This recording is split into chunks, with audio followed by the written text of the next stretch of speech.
There we go.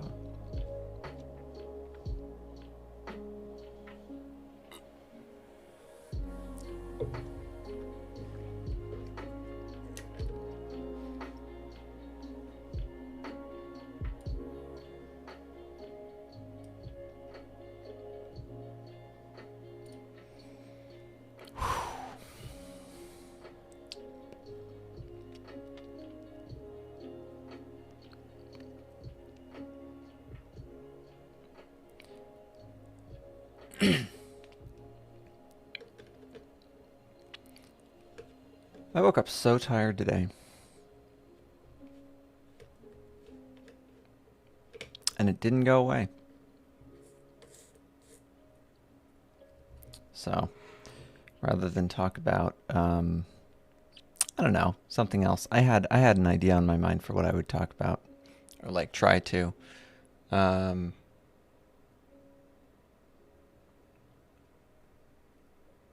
Because I've been really battling with some antagonists in the story, and one of the weird things that we very rarely contrast with antagonists in the context of a story is agonists or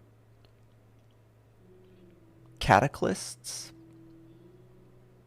Catalysts. Sorry, not cataclysts. Catalysts. Things that accelerate reactions in chemistry. When you're talking in like pharmacology or pharmacokinetics, no, I think it's just pharmacology, maybe not pharmacokinetics. There's agonists and antagonists in terms of drugs. I had to do a bunch of drug research today, and so it brought this thought back to my mind from all the drug research I did before yesterday, before today. And it's strange to me. In pharmacology, there are classifications of drugs as antagonists and agonists. There are drugs that help each other, and there are drugs like towards more profound effect. And there are drugs that work against each other because one is trying to do one thing and the other one is trying to do the other thing. And they pull each other in opposite directions. And, of course, drugs that don't help each other, drugs that counteract each other. So, for instance, like a sleeping medication and caffeine would probably be, in most cases, because caffeine is a stimulant and a sleeping medication is usually a sedative. So stimulants and sedatives are usually antagonists. They work against each other. One is trying to do the opposite thing of the other thing. And that doesn't necessarily mean that they just counteract each other either. The best thing about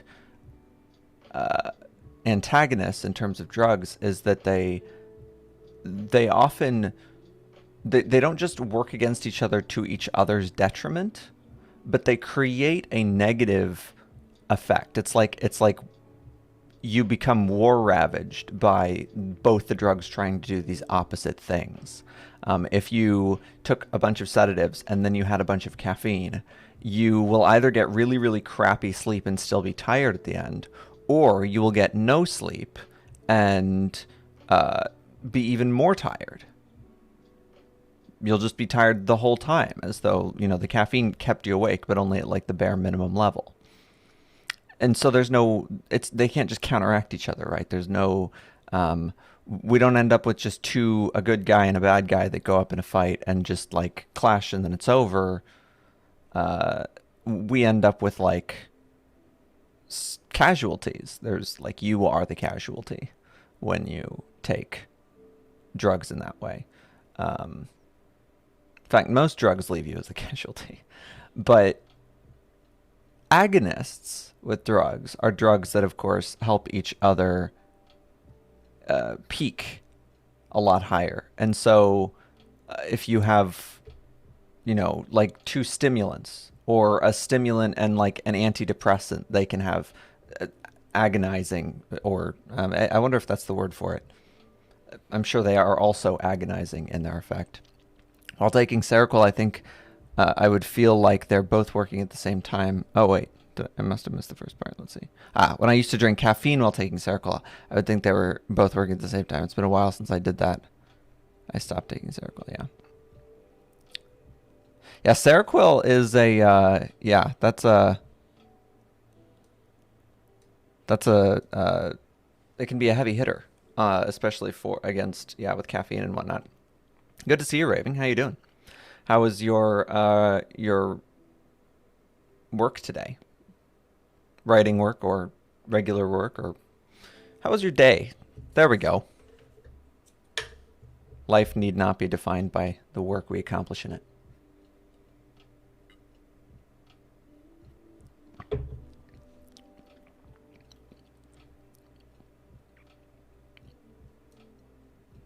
Yeah, I think you know what you're talking about. Let's see. Rar.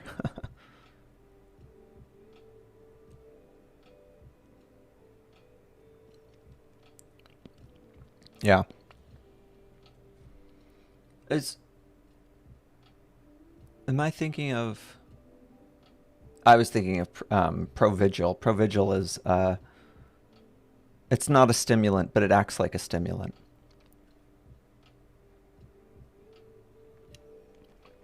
When you said Seroquel, um, and then I was thinking of Seroquel. Anyway, I'm tired. Like I said, I'm at 50% operational capacity. These last couple of days, I got very, very obsessed with weird little things, and then I had like these weird meta commentaries as I was thinking about, wow, if this was a character in my story, I'd be like reaming them right now because they are so off task. Yeah, absolutely. Now I can now if you want, or we could also. So I did mention that I'm at 50% operating capacity. We can do it now though. But I can also schedule a day and make drink enough coffee and um, go 100.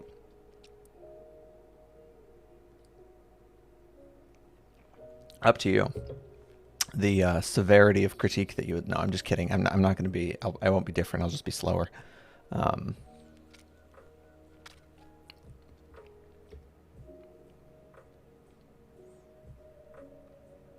oh, it keeps. No, there are not four. There we go. Evil chat. Okay.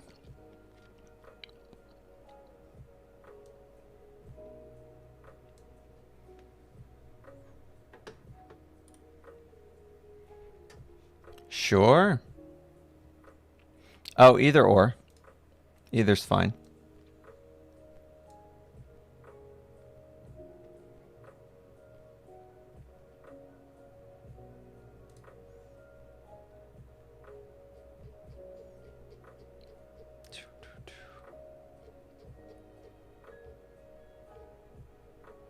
Okay, let's take a look at this for a sec. We've got how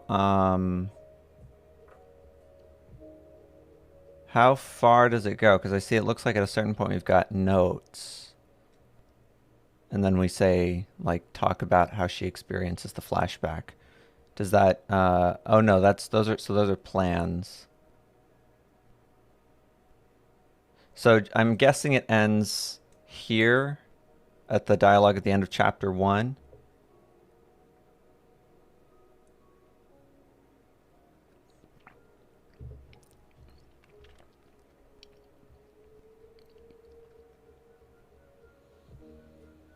Yeah, yeah, let's do it.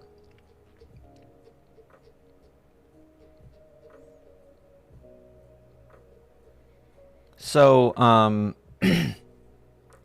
do you, what kind of critique are you looking for? So we've got a chapter 1. The can do a couple of things here.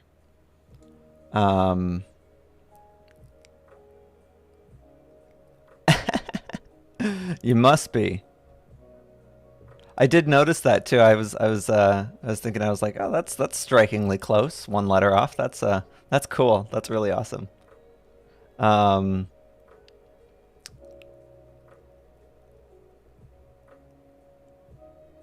let's see. So yes, the feedback, feedback that we want. What kind of feedback are we looking for? What if I were to ask you, and if you want also, I don't know what you're up to, but I've got the Discord there, and if it doesn't already have a voice channel, I can toss one in there. We could also talk about this if you want. Um, you can feel free to let me know. Whisper your preferences if you would like them not to be in the chat. Um, let's see. Discord. Does it have a voice chat?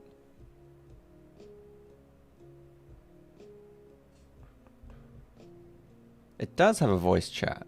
Rockin'. Yeah, let me get that up. I need my headphones, I think.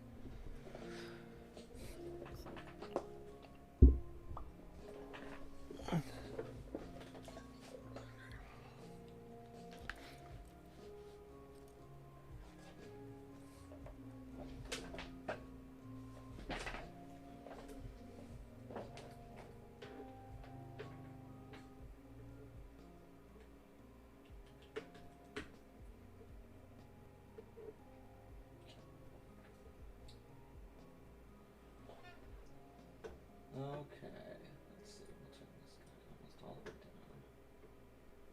And Discord.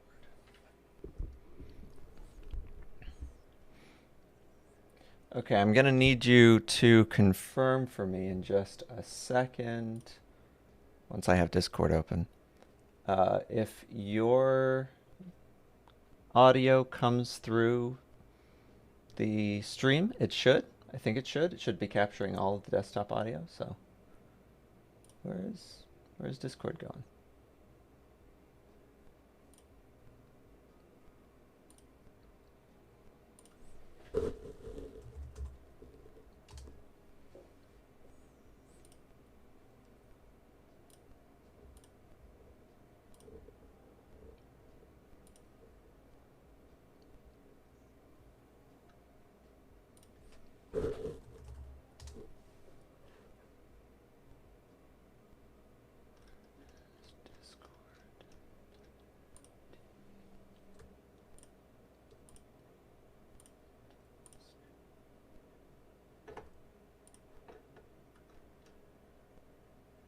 There we go.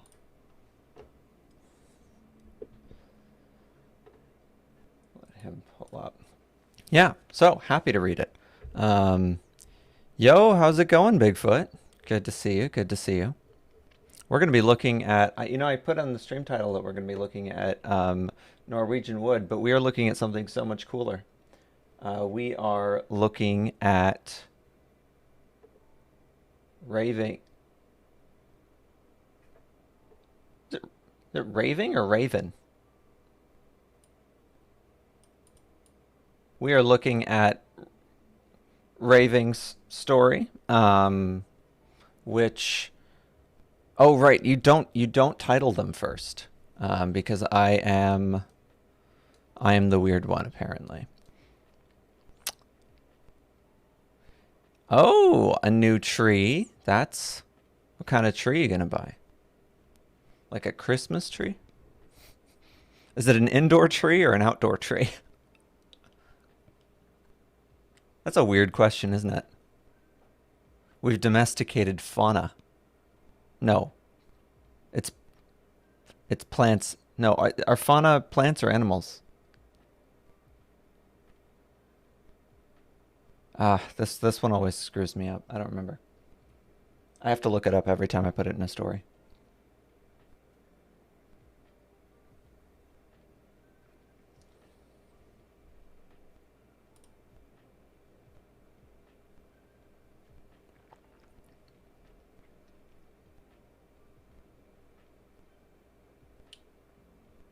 Brazilian grape tree. That is...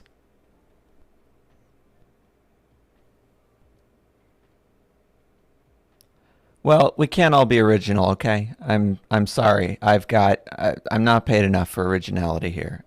My goal is to just recreate every experience you could have on any other stream, and that a way you know that you'll have the cornucopia of them on mine. And then I don't ever have to be original. I can just sort of progressively do worse and worse imitations of other things. Like Community, the television show.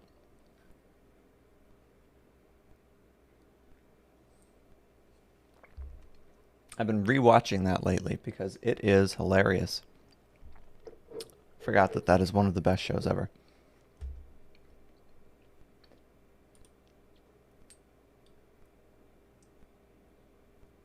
Okay, there we go. Discord open. Apologies for the wait there, Raving. Here we are. How you doing? Wait, is it? Yes, you are on stream. Hello? Hello. Oh, you know what? Let me fix the... I just muted the stream so I don't hear myself. Let me make sure that the input for voice, there we go. One reason being I hate my voice. I definitely can sympathize with that. I have a similar... Is it working? Is the mic working in Discord? Yeah. Okay, rockin'. What do you mean? You can hear me in Discord, right? Yeah. Perfect. And in real time? Yeah. Okay, rockin'. We are good to go then. Beautiful. So I will go ahead and yeah, let's take a look at this. For Dan Harmon would throw you down a volcano, Bigfoot. Okay, turn up the volume of...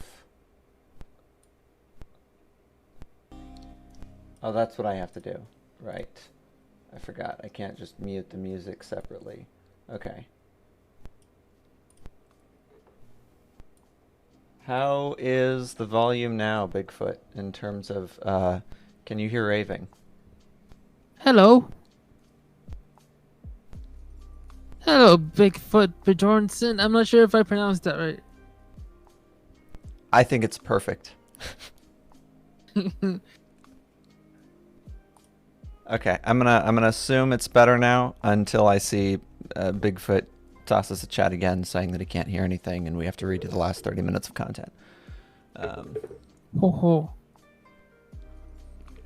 No, I'm just kidding. It's not about the content. It's about good stories. Okay, let's talk about this. So, we are looking at chapter 1 of the yet to be titled work. I hate titling. I know, but it makes it easier to talk about these things. We have a Sith relationship. Oh, the two of us. That's funny. Oh wait, no. Oh, you were Dan. Oh, that makes more sense. No, it doesn't. Wait, Dan? Yeah, he and Dan Harmon are apparently Sith lords together. Okay, I'm getting distracted. Let me put your story up on screen. Are you comfortable with that? Yeah. Rockin'. Let's transition. My throat. I need a cough drop. Do you have some on hand? Like, you can run and get them if that's what, or are you just diagnosing it? Nope, I don't have a cough drop. My throat is the desert of some place that has a desert. No. Um, I okay. follow. I think Sahara could have been a good choice, but you can always go I for was like, about to say like Saharian, but like I didn't know how to say it. oh, the Oh, adjective, yeah. Okay, so let's talk about the work here. We've got what was my original question? Oh yeah, strengths and weaknesses. So I like to start off strengths and weaknesses when we're looking at. So because we've only got one chapter, developmental editing becomes a little bit more difficult um, in terms of like me trying to advise on where like how the story is developing. In that sense, it's too small of a sample for that. But what we can do is in the context of writing style, if you want to comment about the things that you think you do really, really well on writing style and the things that you would like to improve on. And then also, in terms of the plot, what I can do is I can say, like for what developmental editing would normally do for that, I can say where I think the story will go or try to like project a little bit of a plot for it in my head. And you can see if essentially, and what I'm basically trying to do is if this is the setup, then I'm trying to give you like here's what I think the punchline would be based on the setup, and okay. that can sometimes be helpful information for like obviously if you're writing serious drama and my guess for where it's going to go is like oh I think they're all going to start breaking out in musical song and dance, then maybe somewhere in the setup we hinted at something incorrectly. um, so yeah, that is probably what we can do for 9 pages. I'll see if there's anything else as far as feedback. But yeah, so for the writing style, strengths of your writing when it comes to things like world building, character development, plot, what or maybe even as far down as just word choice and syntax and structure. What do you think are the strengths and what do you think are the weaknesses of your work here? Not necessarily of you as a whole, but just of what you've written. Um um um uh well, I know I'm really good at making sentences flow. So I said that before, but yeah, I'll say it again. I'm good at making them flow, and like I'm good at like what else did I say? Uh You're very good at like poetic description, right? Is yeah, that yeah. That's what I mean.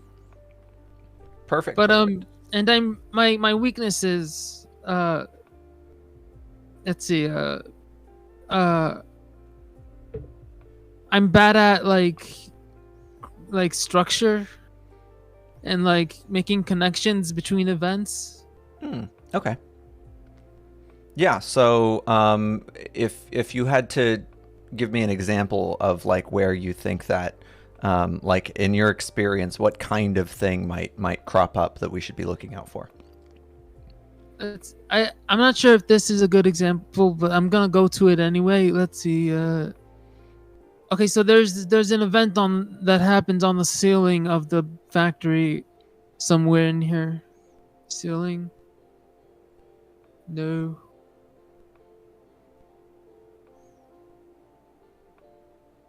Okay, so um wait, I'm gonna highlight this part and see if you can find it. Oh, there we go. Okay. So she finds the oil. Wait, are you reading this with me? Yeah. So I'll Okay. we don't have to necessarily read it out loud immediately, but what do you Okay. think is the problem with what you've highlighted? Okay, so like uh well, I feel like I shouldn't be going straight into a flashback after just just beginning the story. Oh, okay. So you're worried almost maybe like transitions. Yeah. Okay. Sounds good. Yeah. That's that's I think it's actually a fairly easy thing to work on, especially for a poet. I think it'll be it's if I end up agreeing with you. So I always try to ask first for your what you think your strengths and weaknesses are, so that I can get a sense of how you view your writing. It's and then I try to because whenever I read something, I always try to put myself in the author's shoes to think what was going through their head when they wrote this, and is that the effect that it delivers on me as I'm reading it. And so it's useful hearing about your strengths and weaknesses first before I go in to assess them as a reader. Okay, so I'm going to go ahead and dive in. Before I do it, was there anything else you wanted to comment about it? Okay, so there was like the going from first per well, I have trouble staying in like a certain per narrative. What's the word I'm looking for? Like narrative perspective, I guess. Sure. Like first person, second person, third person. I it looks like somewhere in here, somewhere in this story, I go from I You switch from first I to third describe person? things that a first person perspective wouldn't be able to describe. I see, I see. Like what people are thinking, sort of thing? Yeah. Okay. Yeah, makes sense. So yeah, that is sort of that will be a thing that sort of will require a hard edit, like a hard editorial choice, as like we're going to either go with this perspective and cut these sorts of extraneous things, or we will keep these extraneous things and change the perspective so that it can incorporate them. At some point, So it'll require that choice. the way that was suggested to me to fix that. Wait, that sentence feels really off. Okay. The way that I was suggested to fix that was to create a prologue and add like and put and move part of the story to the prologue so that I can switch to a different perspective. Um, I would.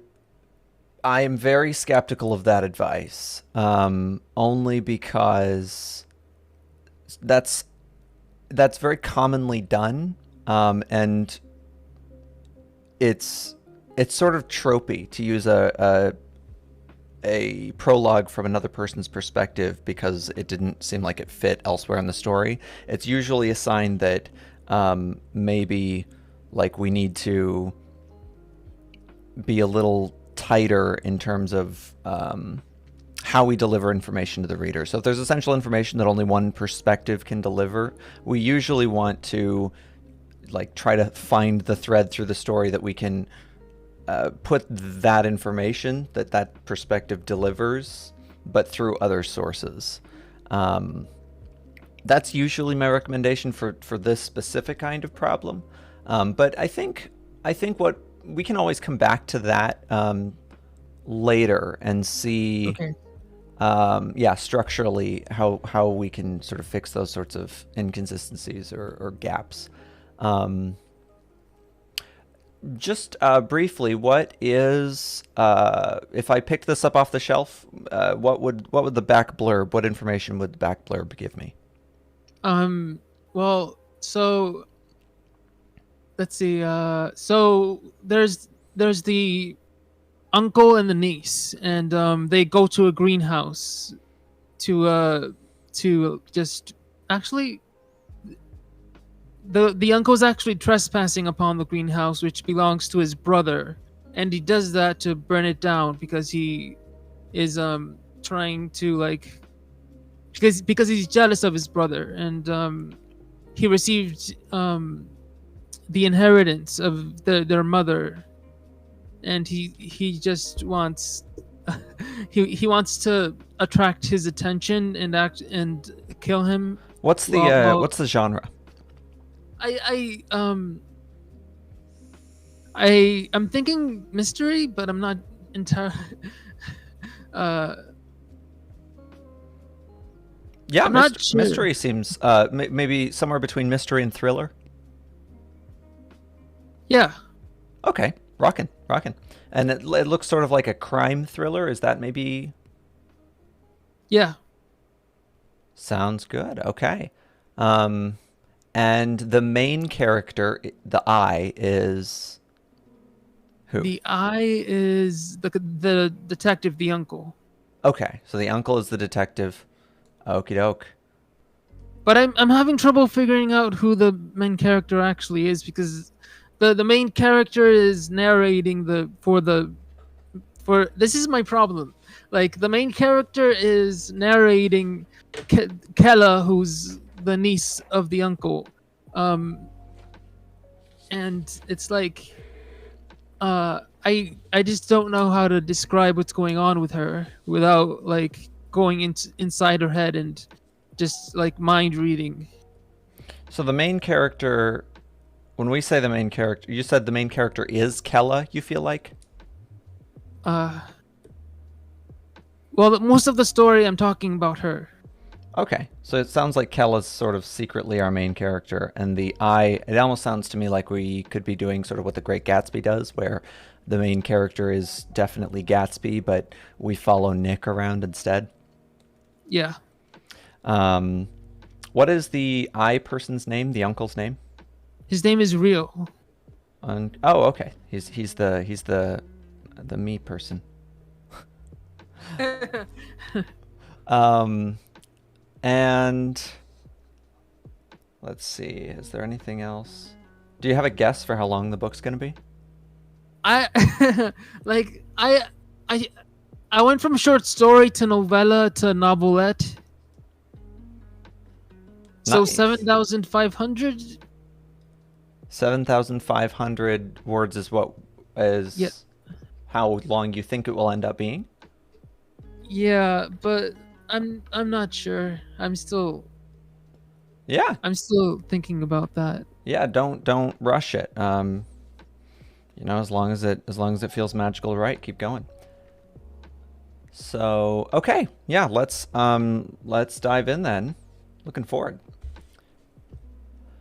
I followed Kella to her workplace in an attempt to grow more familiar with her habits.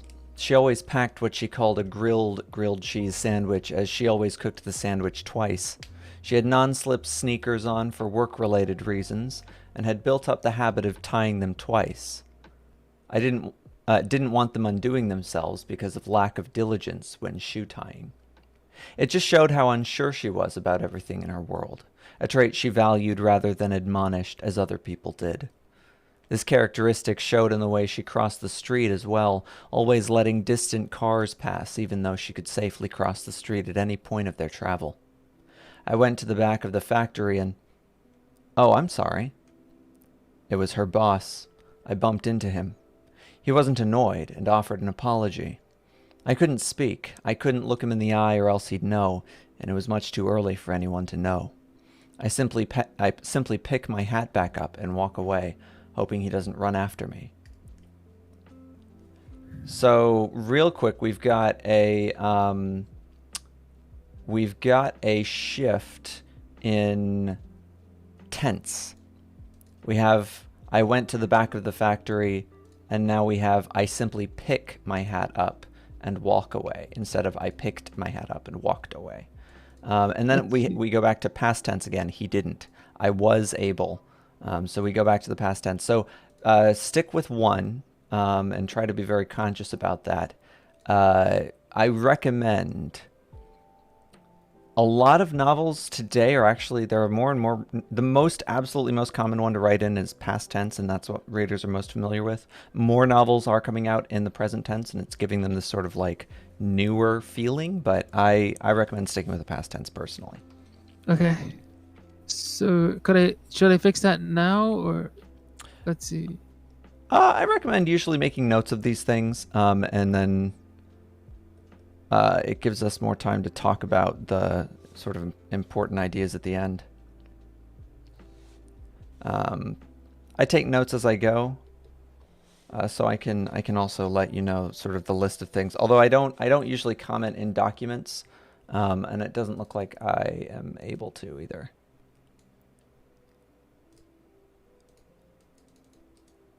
No, so. Wait.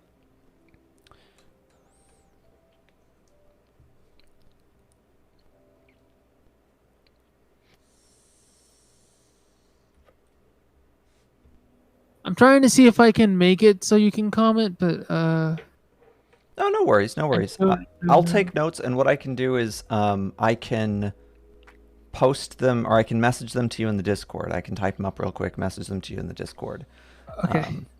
and they'll be a little more generalized, so I won't have them specifically in the exact places. But I think, and I'll also keep the VOD up. I can post it to YouTube if you'd like to look back at it later. Yeah. Rockin'. Okay, so hoping he doesn't run after me. He didn't. I was able to walk off, but not without leaving behind something important. My mask. I had to forget about that for a moment and keep watching Kella, so I climbed the building, following the boss' movements as he walked into his office. He kept my mask beside his desk, but didn't have the curiosity to examine it, so I was safe. But my mind started racing. I started seeing things. I had to examine my surroundings and calm down. The factory Kella worked in needed renovations, but the company didn't have the funds to support it. The machines and small beams were rusted with a reddish brown, the walls molding with a pungent smell. There were multiple workplace hazards that impeded workflow, paper white ceiling slabs falling from above and loose electrical wiring. These issues would have forced the factory to shut down, but when the baffled Kella saw all this, she felt a flutter in her chest, not unlike my own, as if the moths had found her flame. She was the flicker of candlelight at the mercy of their flight that fought to prove its light brighter when antagonized. Hey, how's it going, Satoru? Thanks for the host.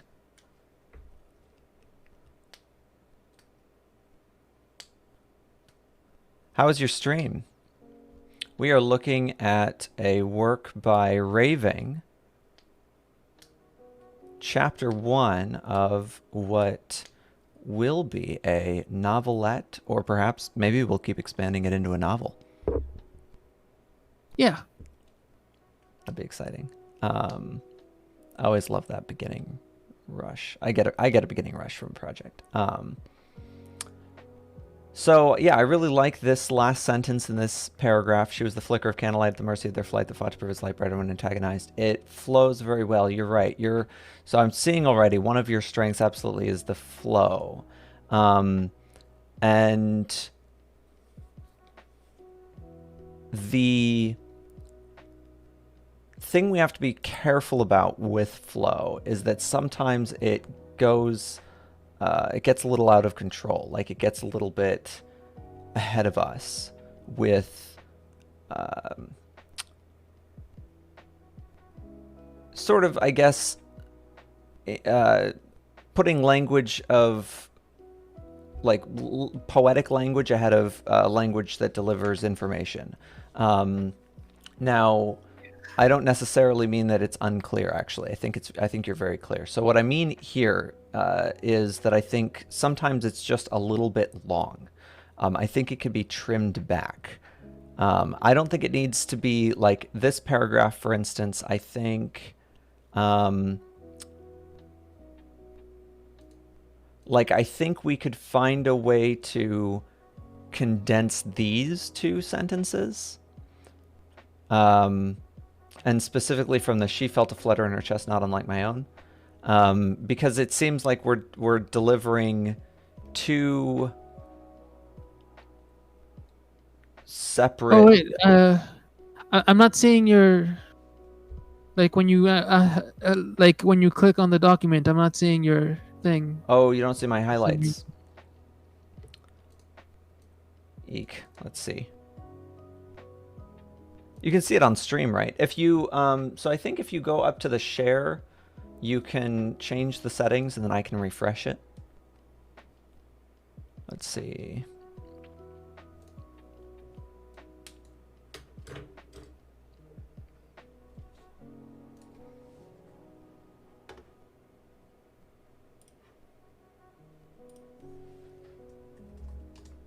Should I wait? Let's see. So if you go to... Should I put commenter, or since I have it in viewer, I'm not sure if it's safe to put in editor. Yeah, put it in commenter. Then you'll be able to see my highlights.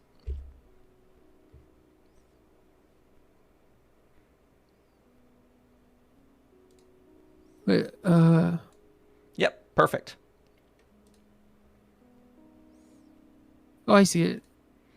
So, where were we? We were here. So yeah, I think these two sentences from these issues would have forced the factory to shut down, and specifically from the as if the moths had found her flame to she was the flicker of candlelight at the mercy of their flight, the Fotch Privet's light bright when antagonized. The I just think that this imagery will be more powerful if we can find a way to deliver it in one clean punch. Because it just kind of feels like we've got these two ideas that are this sentence starts out delivering one piece of information, which is these issues would have forced the factory to shut down, but when Kella saw this, she felt a flutter in her chest. And the reader isn't, so this is where the lack of clarity comes in.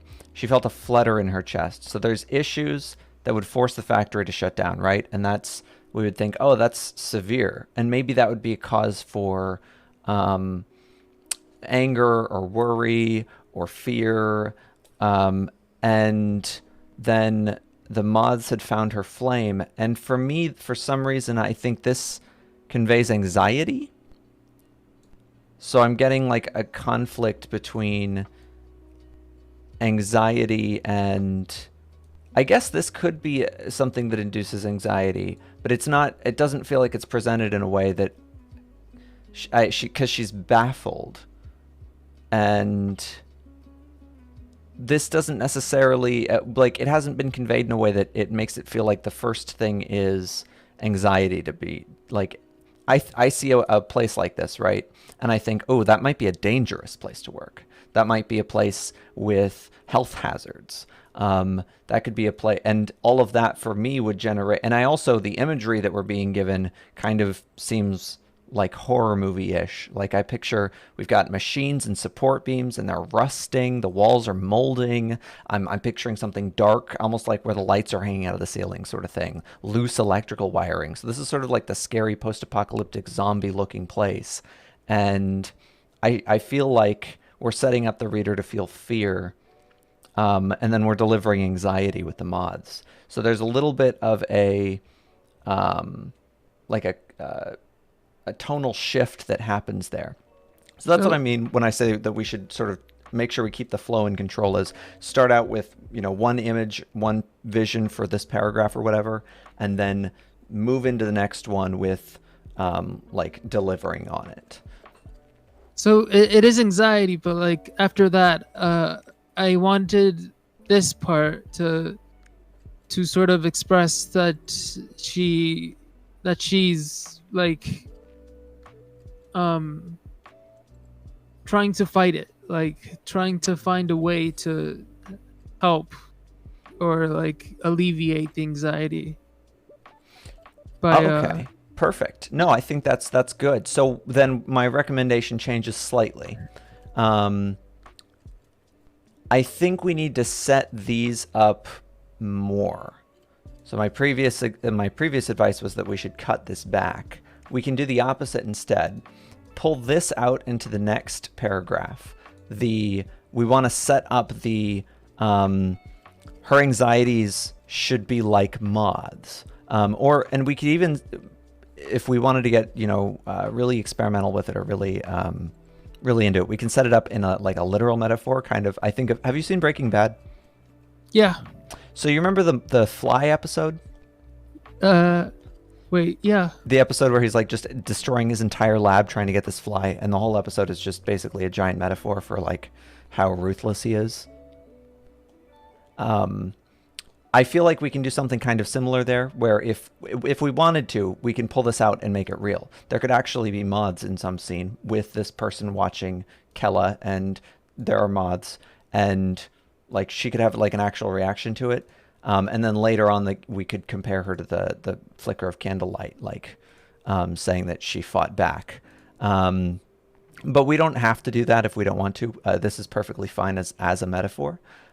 The effective way to deliver that, we started off up here very concrete. We've got this is all like real world things to be worried about. So that needs its own paragraph so the reader can be focused on real Okay. world stuff.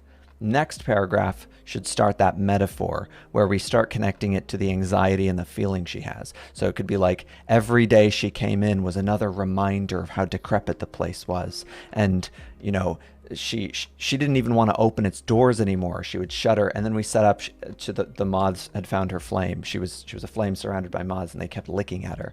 Wait, one sec. I need this to be like um I need the comments to be like there in front of me because I'm not good with like verbal because Sure, like sure. I forget very easily. No, no That's- worries. So my goal here is when I these sort of verbal sessions. The goal is to sort of um, think about things in new ways. So getting used to thinking outside of the box, or you know, from the perspective of someone reading it, like just to insert that alternate perspective, and then hopefully like get the inner dialogue that happens when you're writing to be more like an editor's, just, and not necessarily like an editor's, but more like someone who a self-critique. um so or a self-critique focused on, you know, the right things. so Let's so see. could you like write the comment a bit like over Yeah. here or somewhere?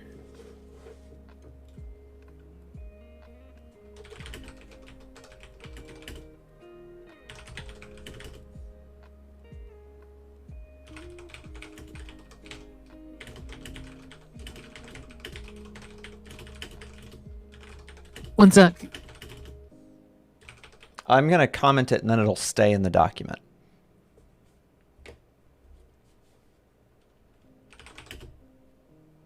Oh, Gotta BRB. oh, sure.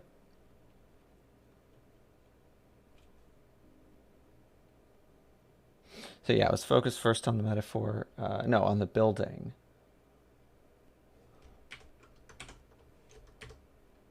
Um,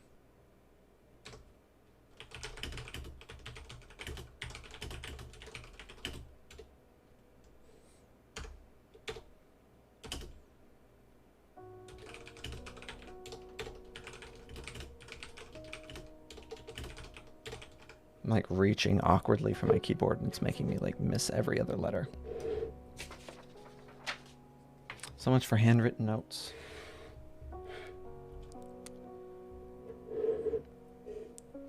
I feel like I'm more honest when I handwrite things.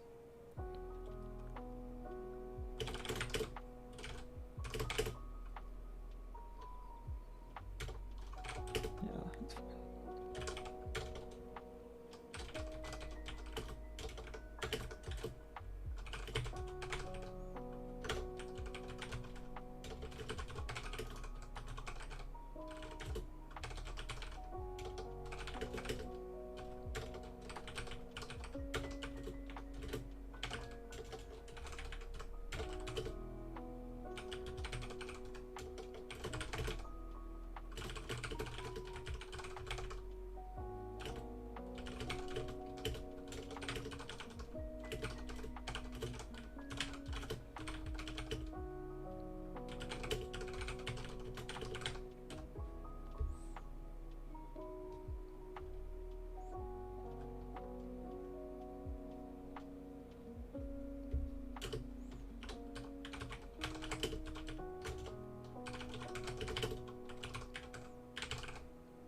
One of the things that I think is really interesting about what we are doing here,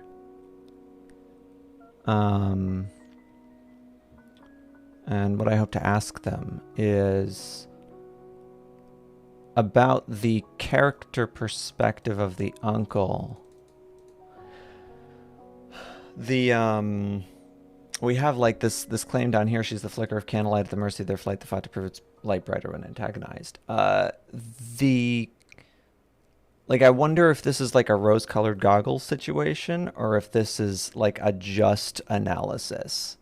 Oh, I'm an anonymous chipmunk. That's cute.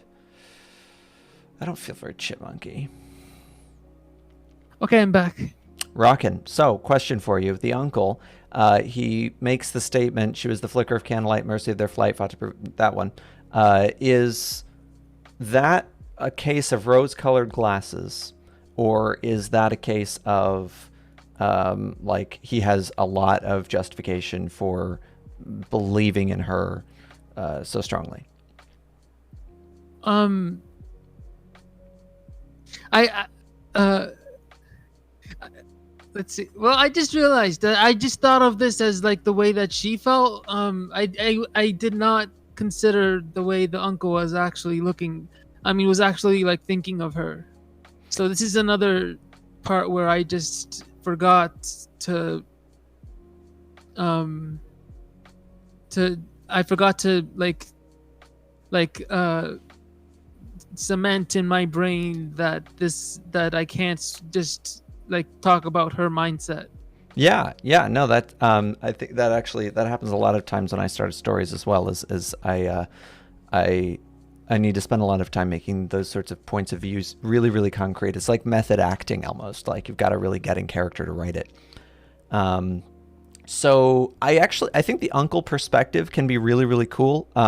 Believe it or not, there's actually somewhat of a disparity right now in at least as far as agents and publishers are concerned. I don't know about like the raw numbers on this, but as far as agents and publishers are concerned, there's some disparity of books with male lead perspectives, and there's a lot of there's like because there was just a massive surge of like women driven stories, and they feel like the balance needs to be shifted back a little bit.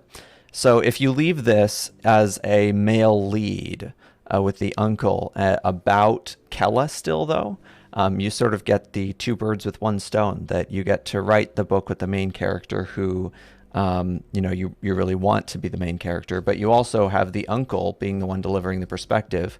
And it can have, an uncle-niece relationship can be very tight and close, or it can be estranged and distant. They have, they have less prerogative to tell each other everything, so there can be more secrets kept between them, but it doesn't necessarily mean there's any less of a parental responsibility between them. So I think you potentially have unlocked here a really, really cool perspective to dive into from this story, depending on who the uncle turns out to be, what kind of uncle they can be to Kella. If you want to engage with it. If you do want to shift it back to Kella, I'm sure it's still it'll still be fantastic. But I do think that it's interesting that you started out from the uncle's perspective, and yet we're sort of writing from Keller's perspective.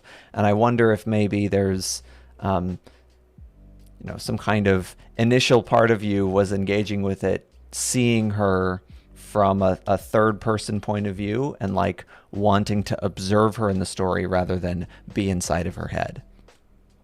Just a thought. Well,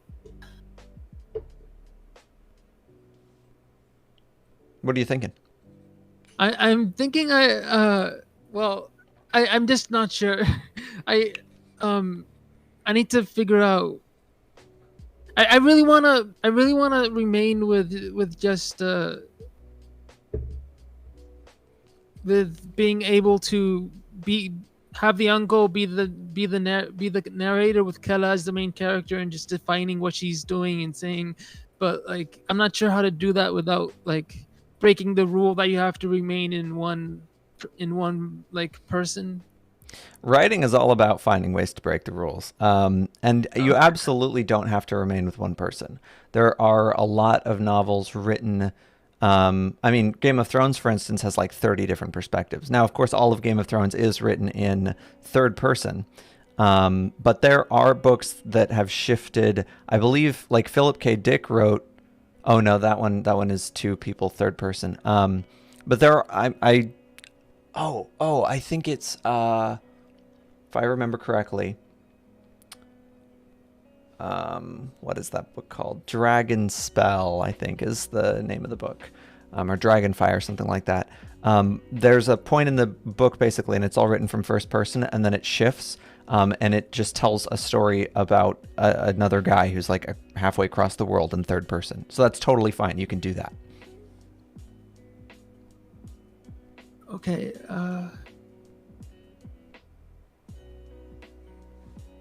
So, but is there so should I have a way of making sure the reader understands that the perspective has changed? Yeah, there are a couple ways you can do it. You can do it subtly or you can do it directly. For this case, and usually in cases of multiple perspectives, I recommend direct. And the way that you do that is you either set up, or you can. There's sort of a middle ground. There's one other way you can do it. So there's a structural way you can do it, and then there's the story way you can do it. You can structurally title your chapters Uncle Real and Kella. Every chapter from Kella's perspective is just called Kella. Every chapter from Rael's perspective is called Rael. Another way you can do that is you can set up a pattern that's so obvious that it's really easy for readers to follow. Like you just alternate perspectives every other chapter, and so it's just like they know exactly what perspective they're going to be getting now because they know what they got in the last chapter. And the third way you can do it, which is subtle, is to essentially try to find a way. You title your chapters whatever you want or nothing at all, and you don't necessarily have to have a pattern. And you just start off within the first paragraph of every chapter. You have to give some kind of really, really obvious hint as to whose perspective it is, and that it's like alone to be theirs. Now, I don't recommend that one for this story because you have a first person perspective mixed in there. So it could be a little confusing if you're reading one chapter from the uncle who's, he's off in a business meeting, and the next chapter is Kella, and you're like, oh, I guess he's with Kella now, watching her.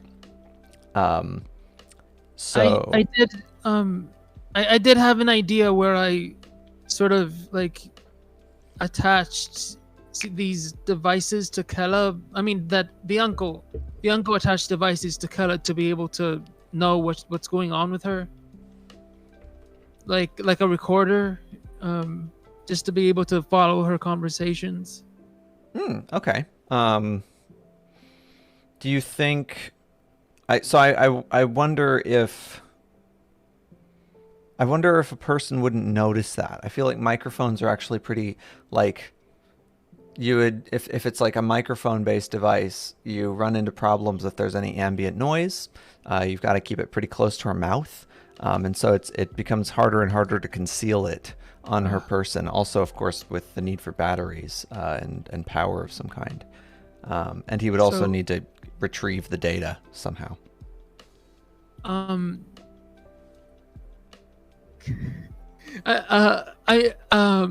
sorry. I need these the rights that you gave me earlier written down. Yeah, which one? The one where you said the tactics where I could like. Oh, the three different ways that we can shift the perspectives. Yeah. Yeah.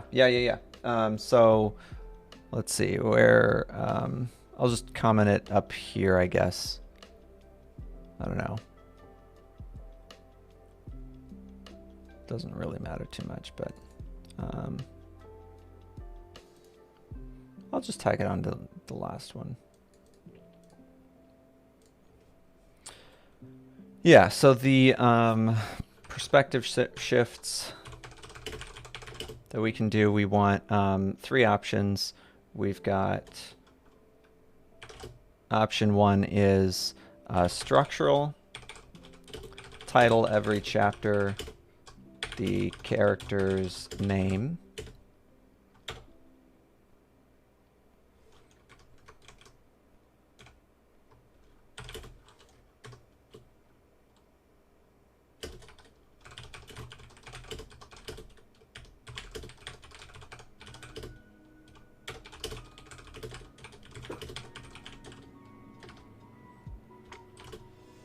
The second one is structural, establish a pattern.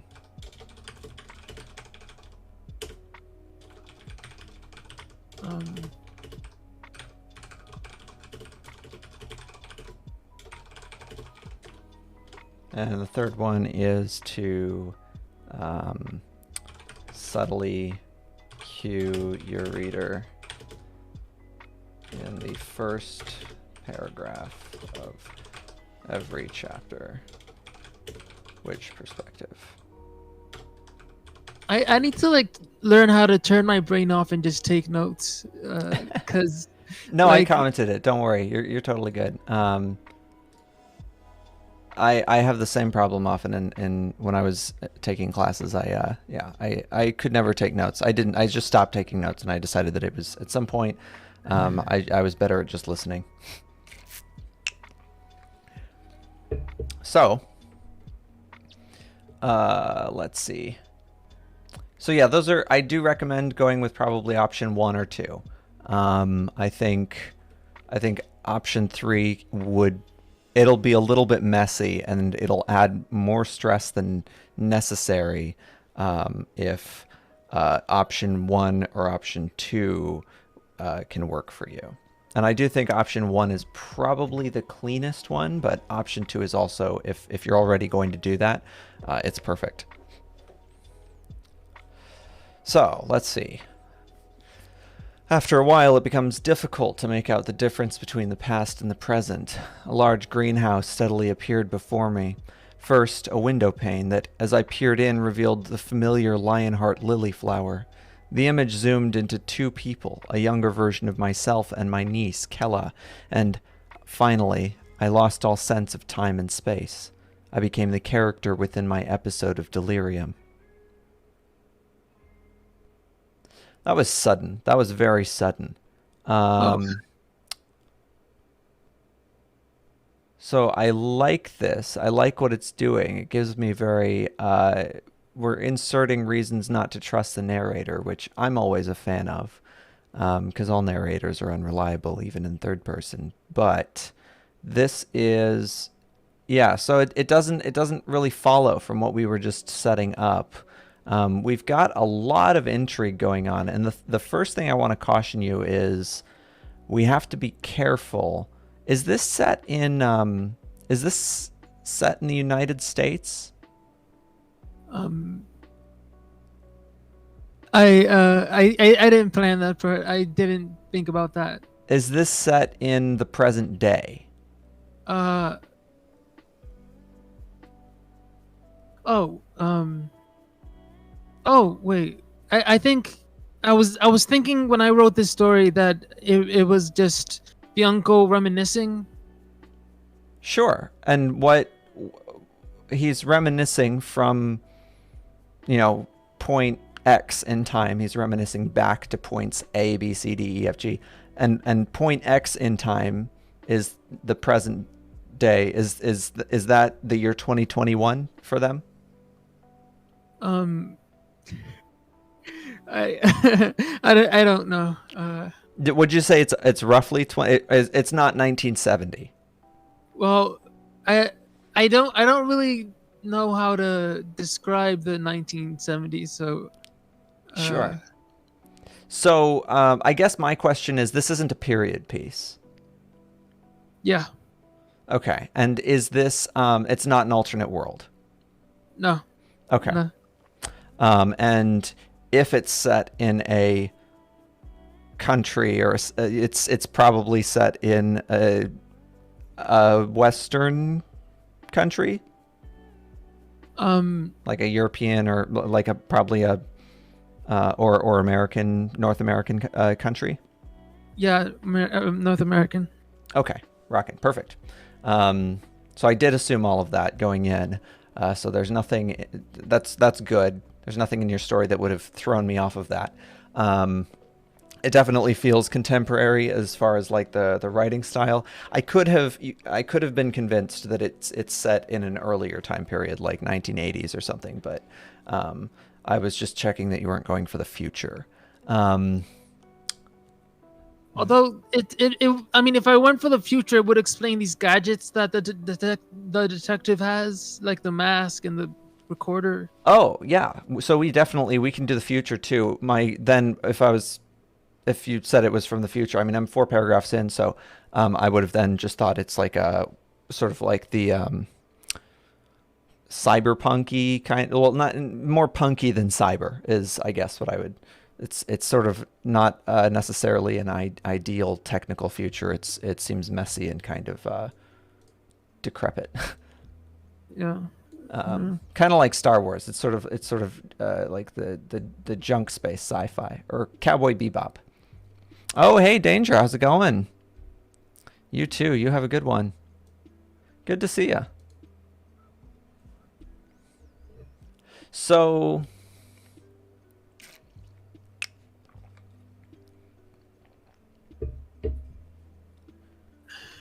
let's see. Yeah, so this paragraph right here is a little out of place here, and I'm noticing that we're starting to juggle a lot of variables. We're introduced to these characters, and so this is chapter 1, and we're introduced to these characters, and we're given this confrontation with the boss. So that's clearly, that feels important. And then there's something about the mask, and the reader is wondering, oh, well, what's this mask about? I'm really intrigued. I want to find out what's so important about this mask.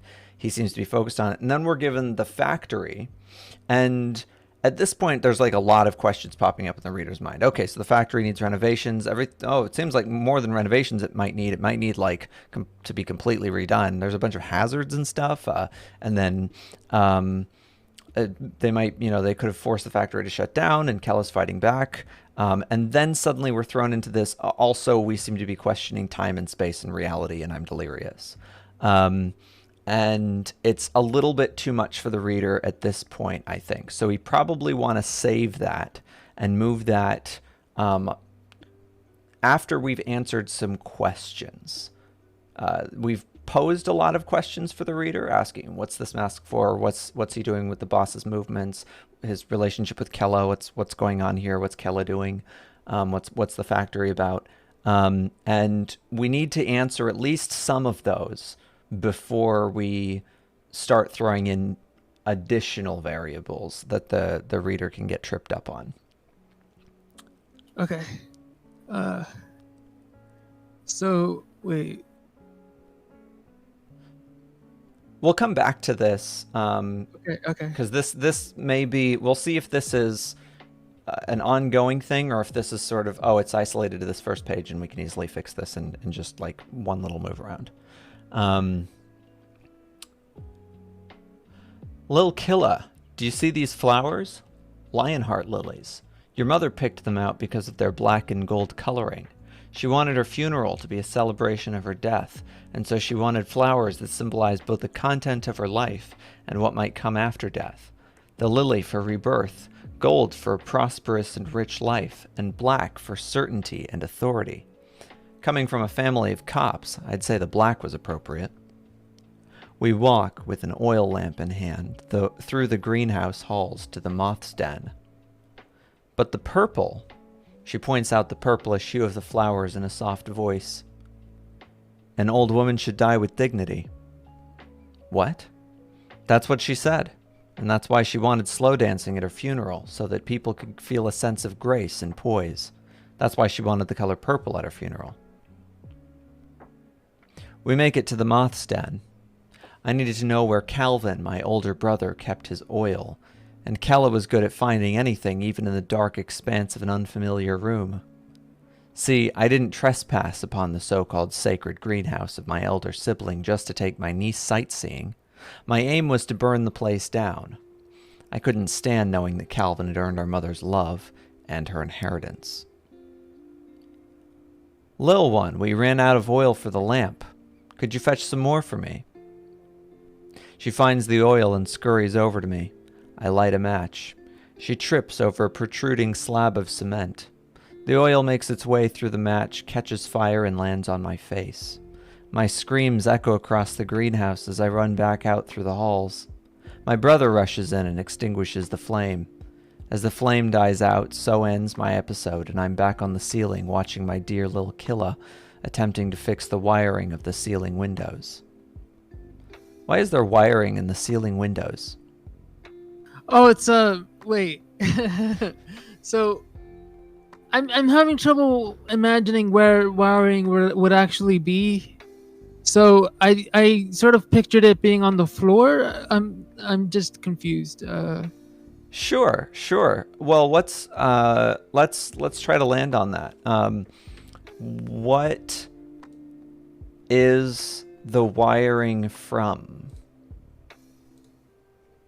What caused the wiring to be? Is it attached to something, or is it just wires that are like strewn about and nobody's moved them? Uh, I was thinking there would be like a part of the floor that's exposed, so the wiring is jutting out from that part of the floor. And what caused the floor to be so dilapidated that there are wires popping out of it? Like, what happened to here? Did Thor come and like drop his hammer on it? I was thinking since it's a factory and like we're moving stuff. I didn't imply that actually that stuff would be being moved around, and that like there would be like machines moving stuff around. I should explain that. Um, so that's what I was imagining, but I didn't write that down. Sure, but usually if we build a factory, right? A factory, we know, especially if it's going to be holding a bunch of heavy machinery, we've got to build this thing to last. So we usually give it concrete floors, we give it concrete walls, or we give it really really sturdy, um, 2x4s, and we try to make this thing like a monument, test of time sort of deal.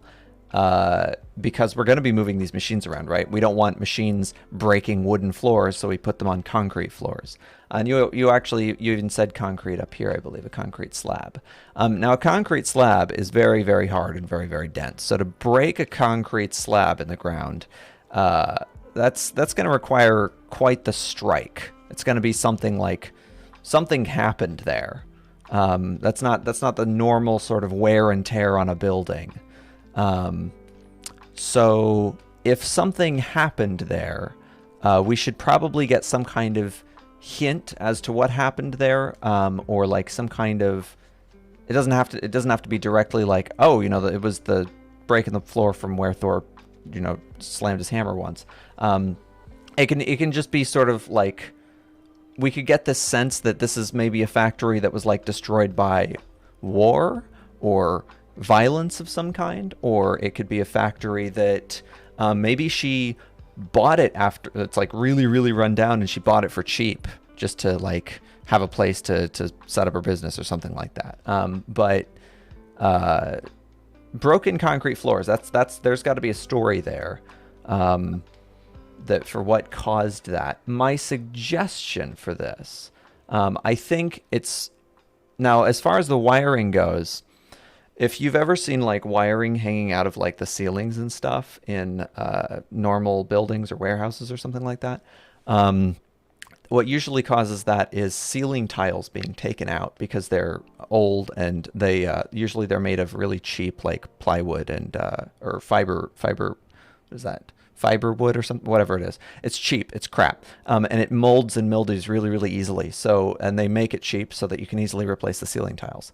And so then they'll take out the really crappy, moldy, gross ones, and then you're just left with an empty ceiling place. And there are wires usually that those ceiling tiles are holding up. Those wires are usually to light fixtures. So if there's light in the factory coming from the ceiling, that would probably be the source of most of your wires. And if you take out ceiling tiles, they could be hanging down. But I needed the boss to walk across to the wires. Oh, okay. So yeah, there could be, if there's wires on the floor, they would usually be wires to the machinery probably, or they would be wires like to things that are on the floor. We don't normally, because wires are power sources, and wherever things require power, they're plugged in. All our wires in a house are going to be like, or in a building, they're all going to be concealed away so that people don't touch them. And whatever wires are going to be on the floor are going to be what we brought into this place. So they're going to be the machine that's on the factory floor, and there's a large wire that's plugged into the wall so the machine can get power. Okay. In that case, you could have, it could be like just a really old machine wire, and normally they're encased in rubber, and it could just be like breaking apart, and you've got exposed wiring, and he steps on it and gets electrocuted, or he doesn't get electrocuted. But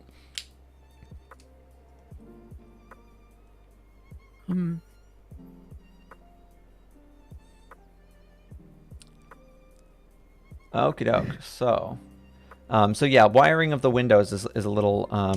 I would recommend. I'm just gonna put a little star here.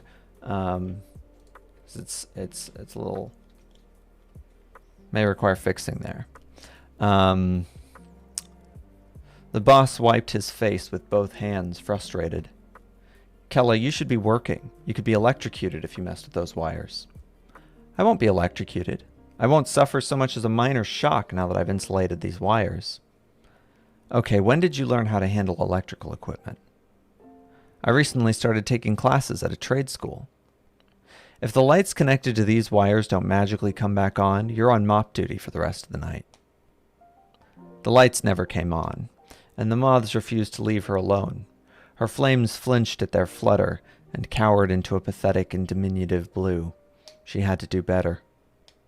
I'm sorry, I just don't work well under pressure. When the boss looked away, she returned to her latest obsession.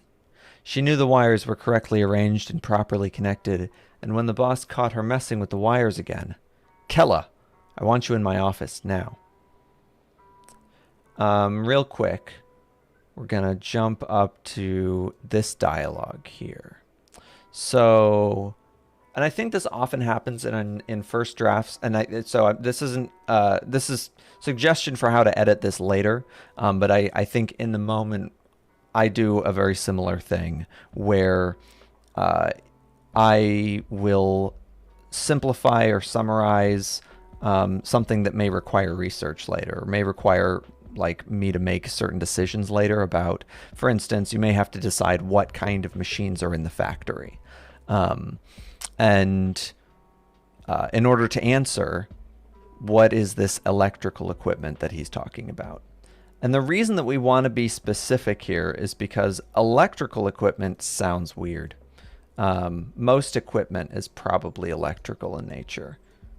Like lights are electrical equipment, I guess. And this is not like, this isn't a term that I think most people would use. So instead, it would be better if we can be specific. If we can say, when did you learn how to handle the, and we can either create our own thing that can just be a fill-in for whatever we want it to be. When did you learn how to handle the MX3000 IBN?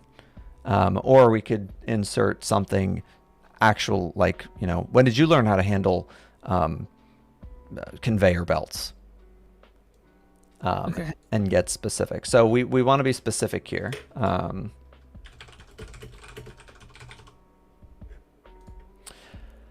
We have repetition of the wires. This is something that pops up in how dialogue is, like the flow of conversation. People often, we rarely respond to other people so directly as this. You could be electrocuted if you messed with those wires. I won't be electrocuted. I won't suffer so much as a minor shock now that I've insulated these wires. So it would be like, she would respond something like just in this kind of situation, if somebody says you could be electrocuted if you mess with those, you'd say, I'll be fine. I insulated them, right? So I just think this would probably be like delivered a little bit more directly. And people, they're in conversation, we can often just trim dialogue back, like simplify, and simplify it over again until it just sort of sounds like two people talking slang to each other. So that it has, we wanted to have that sort of like snippy back and forth flow. And you have that, you have a really great character dialogue, especially up here. I think you mastered, like, there's really good simplicity up here. An old woman should die with dignity. Yeah, it's fairly isolated in this case. And it's going to, my guess is that this is sort of born out of the need to choose things, make decisions, like sort of those creative executive decisions about, like, okay, what machines are they working with in this factory, or what does this factory do? Um, and she would probably say, I've been taking classes, right? She'd probably just say, I've been taking classes, as opposed to like, this, people don't talk quite this specifically about, I've been taking classes at a trade school. And they'd also usually name the school. A trade school for them would be like, they'd all know the local trade school. So they might just say, I've been taking classes at George Washington, and name the school. Let's see. The generators must be switched off. We've switched, it looks like, back to the present tense. When the boss looked away, she returned to her latest obsession, and now we switch back to the generators must be switched off. So I will highlight that must be.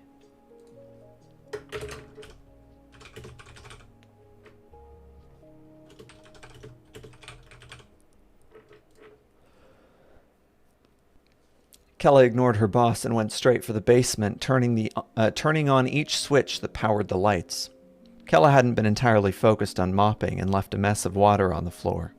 The wires weren't properly insulated.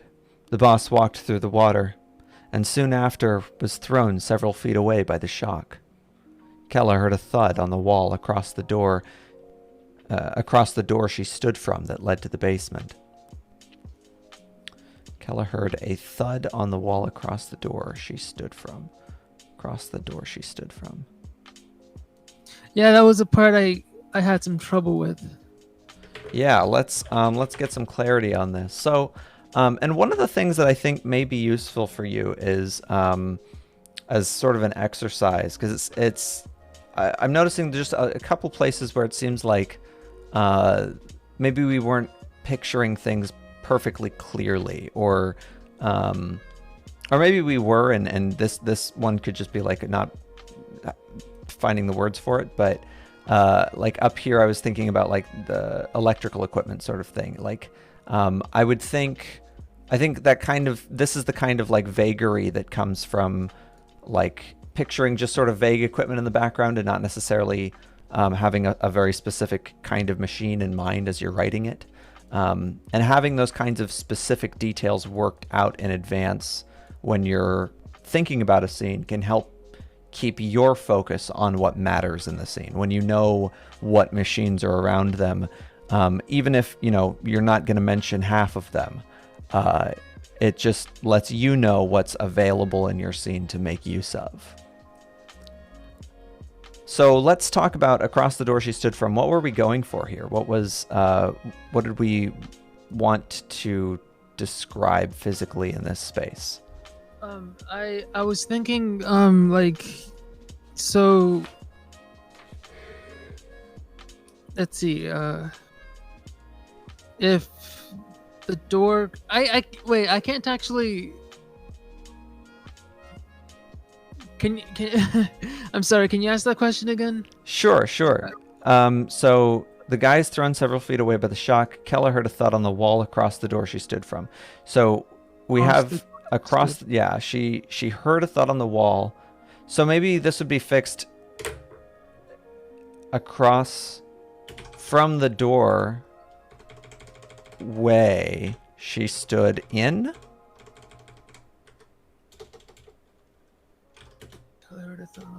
Does that fix that? Wait, I need to imagine this. Sure.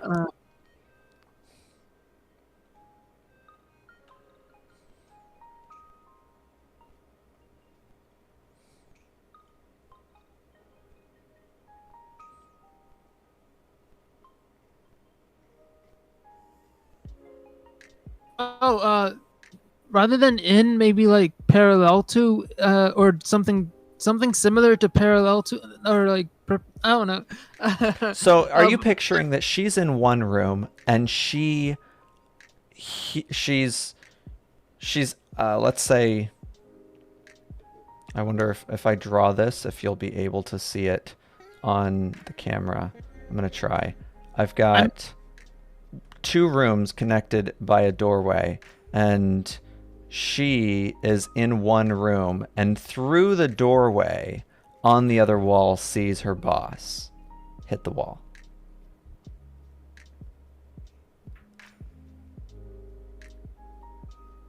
I'm sort of imagining the wall, and then like and then the stairs are. Ah, Okay, this is this, let's see, are you able to see this little picture on stream? Oh wait, maybe if I make it myself big. Transition. wait. There we go. Oh no, I drew it so small. Okay, we'll jibe with this though. We've got, she's in this room and she's watching through the doorway into the second room where her boss has been electrocuted against this wall.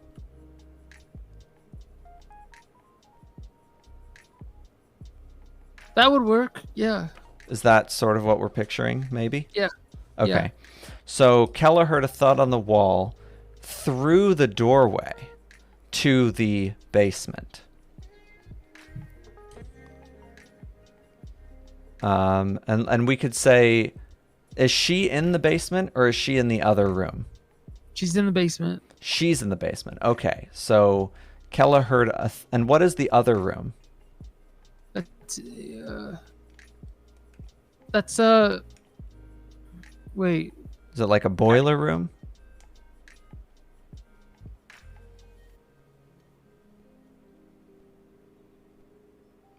So is that are you is the other room the room that the boss is in, or? Yeah. What room is the boss in? Okay.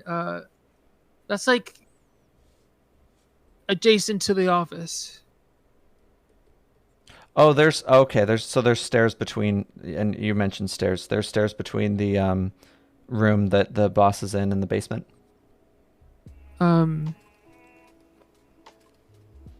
Wait, say that again.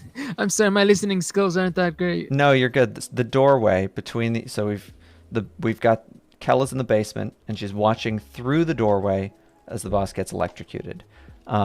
Between Kella and the boss are there stairs. Yeah. Okay, so he's upstairs. Yeah. Okay. Now, can she only hear him get electrocuted, or does she see him get electrocuted? She just sees it. She hears the thud, but not the actual. She hears the thud, but she does not. She does see him get electrocuted, or she does not see him. She doesn't see him get Doesn't see him. electrocuted. Perfect. She just yeah. So this is going to be, now is this from Kella's perspective? I'm gonna hit Command Z on all of these, just so that we're gonna say, we'll rewrite this sentence as, now, so this scene, is this from Kella's perspective or is this from the uncle's perspective still? I still want it to be from the uncle's perspective. Okay, so this is like the dream or the delirium, right? Or is this actually happening? It's actually happening. This is actually happening. Okay, where did the delirium end? Let's see. Oh, and okay, my brother rushes in, extinguishes the flame. As the flame dies out, so ends my episode. There it is. Okay, boss wiped his face. We're back in reality. Then he gets electrocuted. Now the uncle is where? On the ceiling. Watching through a window. On the ceiling. Watching through a window on this. Is he on the roof or is he just in the floor above them? He's on the roof. He's on the roof. So he's watching through like a skylight. Yeah. Okay. This is okay. I think, yeah, that can work. How big is how tall is this a one-story building? Yeah. Let's see here. Led to the basement. We said factory, so I was picturing that it would be very, very high ceilings. Is it not very high ceilings, would you say? Well, I was picturing a very short building, but if a factory is usually pretty tall, I'm not Well, it familiar with. depends what kind of factory it is. Factory usually implies pretty big, so we'd normally have like, if we're talking like a factory warehouse sort of deal, we would normally have a building that would be effectively 3 or 4 stories tall, but maybe actually only has one giant room.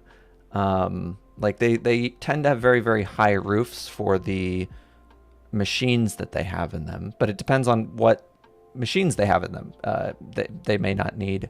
And if this is set in the future, it could be maybe it's like a, I don't know, like a nanobot factory or something, and it doesn't have to be that big.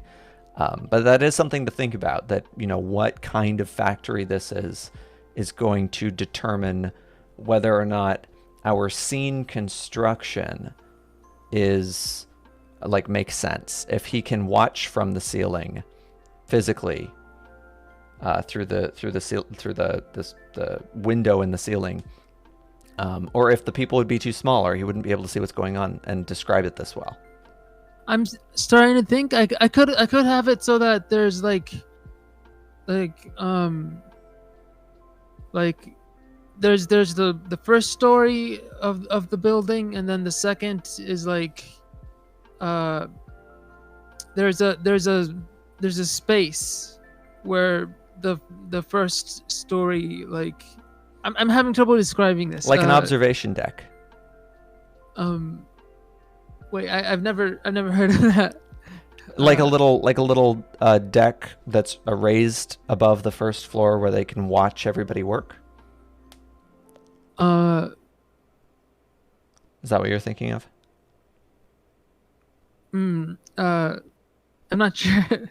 But well, I'm not sure. Yeah, no worries, no worries. So yeah, well, things to think about.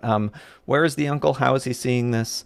And just let's make sure that this is happening within an intelligible eyesight for him, as opposed to it's 200 feet away and he's just sort of seeing specks jumping around in water. I know I'm imagining something that works, but I just can't describe it right now. Sure, yeah. Dwell on it, and let's see. And the other thing that we have here is we have Kella hadn't been entirely focused on mopping and left a bunch of water on the floor. Kella heard a thud on the wall across the door she stood from. So within this scene, we have shifted perspectives from the uncle to Kella, because the uncle shouldn't know what Kella can hear. Oh, where is that? Here I'll comment it with zeros, just so that it's, because it won't let me comment without text. Comment. There we go. Now it is highlighted. Kella heard a thud on the wall across the door she stood from the light of the basement. Okay. It's like the top of page 3. I'll try to edit that later. Okie doke. So yeah, careful to stay in just one perspective, the perspective we start with. Boss? She could be arrested for this, but she refused to let her potential be wasted by the death of some factory supervisor. Wow, she is cold. That was such a fast turnaround. Not even a wow. Did she hate this guy? Well, I imagined those.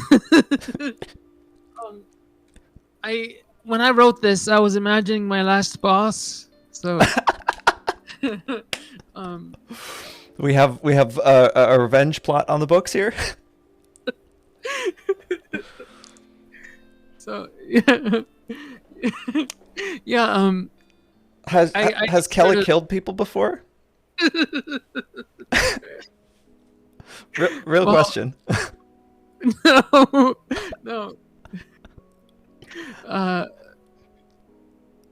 Well,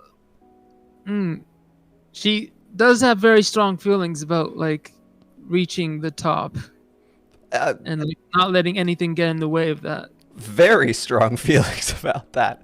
Like potentially sociopathically strong. That's quite the reaction to have when someone dies in front of you because of something you did. Oh crap, I could be arrested for this, but I'm not going to let my potential be wasted by the death of some factory supervisor. I actually really wanted to be harsh there. So. So I mean, yeah, if the effect that we want to be going for is that she is sort of a sociopath or she has very little regard for human life, that achieves it. But we may, if we want her to seem more human and relatable, want to transition to that feeling a little bit by starting with the, oh my god, no, he's not really dead. He can't really be dead, right? I didn't really kill someone, did I? I really killed someone. Oh, and then like she sort of freaks out for a moment because people normally would, if this is the first person they've killed and it was an accident, probably freak out.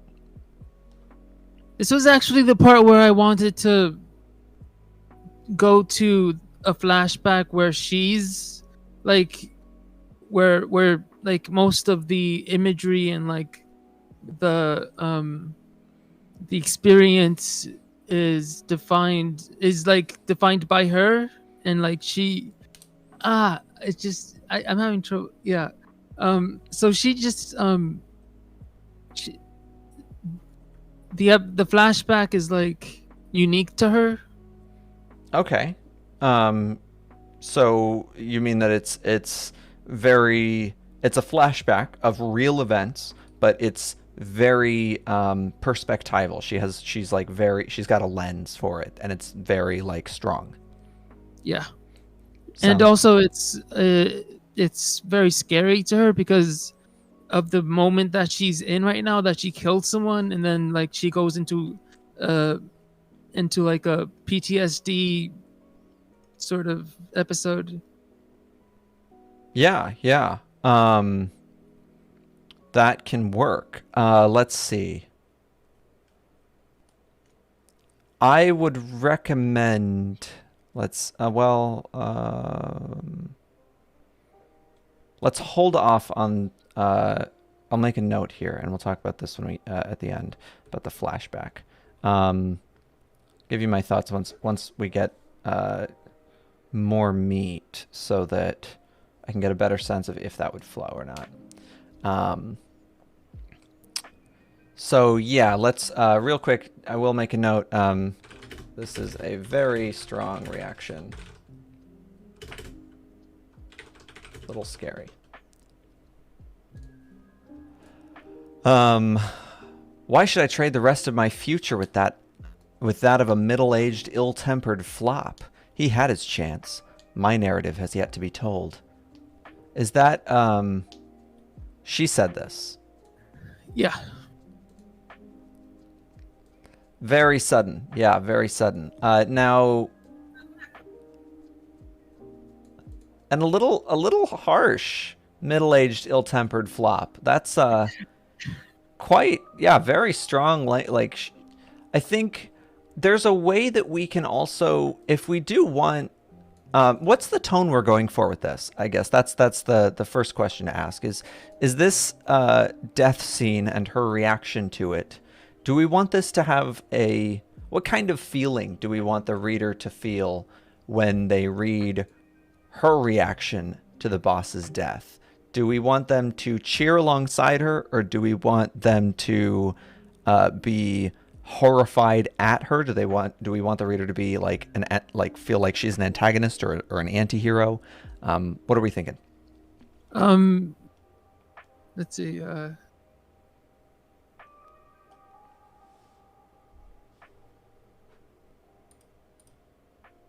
Wait, give me a sec. Sure.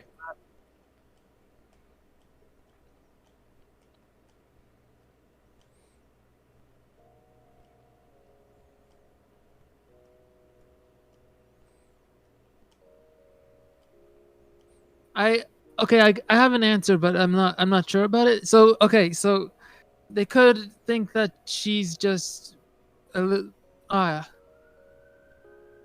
A what? Like she's I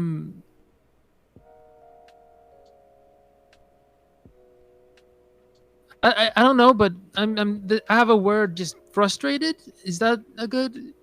I'm not sure. Yeah, do we want the reader to feel frustrated, or do we want the reader to empathize with her frustration?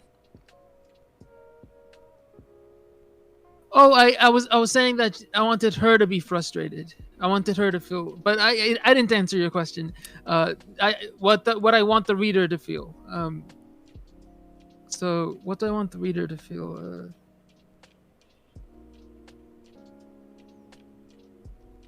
I really need to think about this. Yeah, yeah. Take your time with that. That's gonna shape my advice for this scene. This is sort of the challenge of developmental editing. It's a very backwards focused kind of editing. We start with the ideal story in our mind of like what do we want this end product to be, and then we have to think of like how we're gonna get there in terms of the story delivery.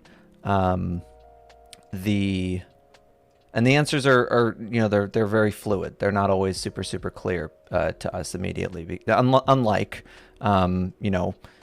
looking for comma placement or word choice, like those answers can often be very clear.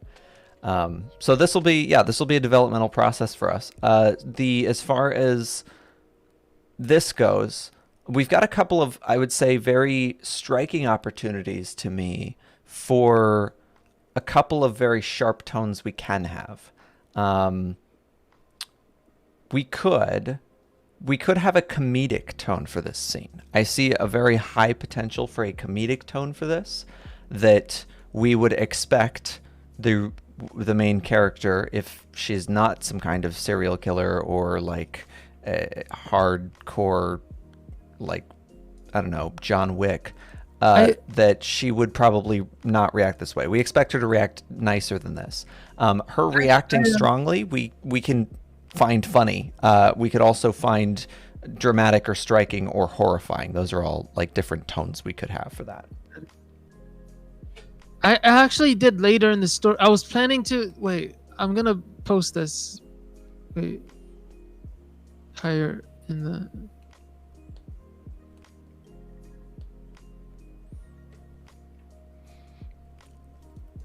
I wrote something down here. Down here, at the bottom. So, right after chapter 2, I'm highlighting it.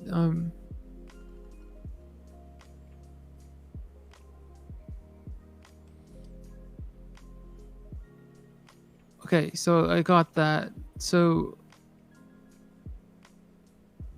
where are you in the document? I was at page 3. Looking at the boss. She could be arrested for this, but she refused to let her potential be wasted. Okay, so I'm just gonna post this over here, and I guess highlight it. So yeah,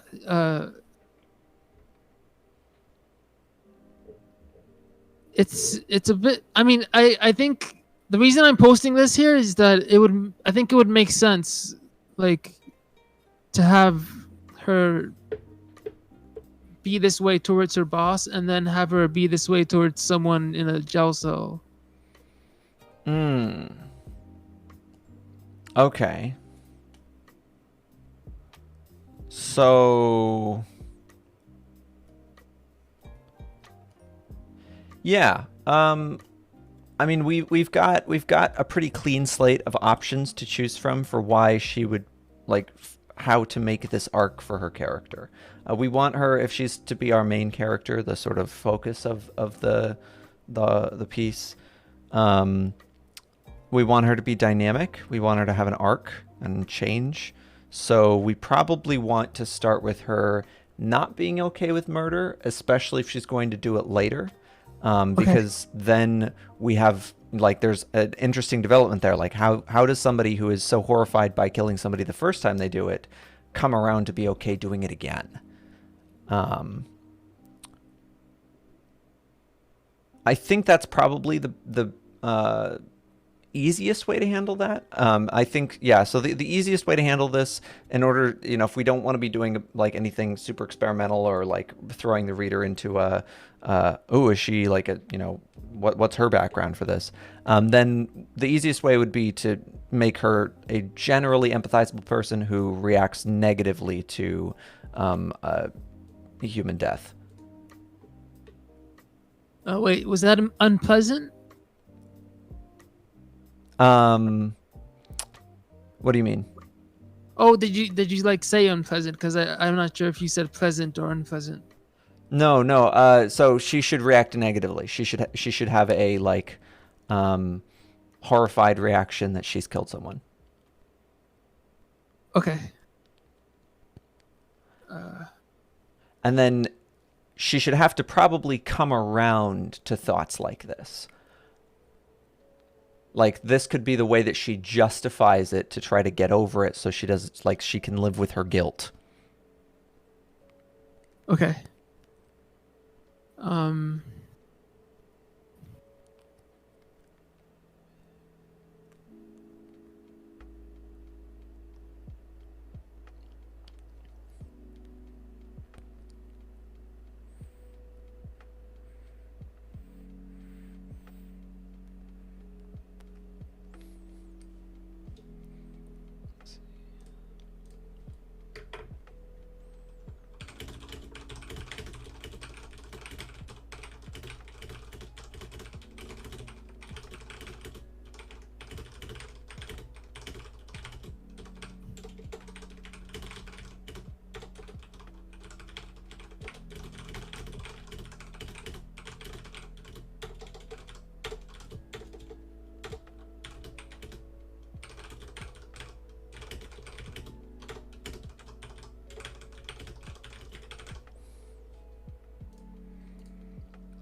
I rush in and take back my mask.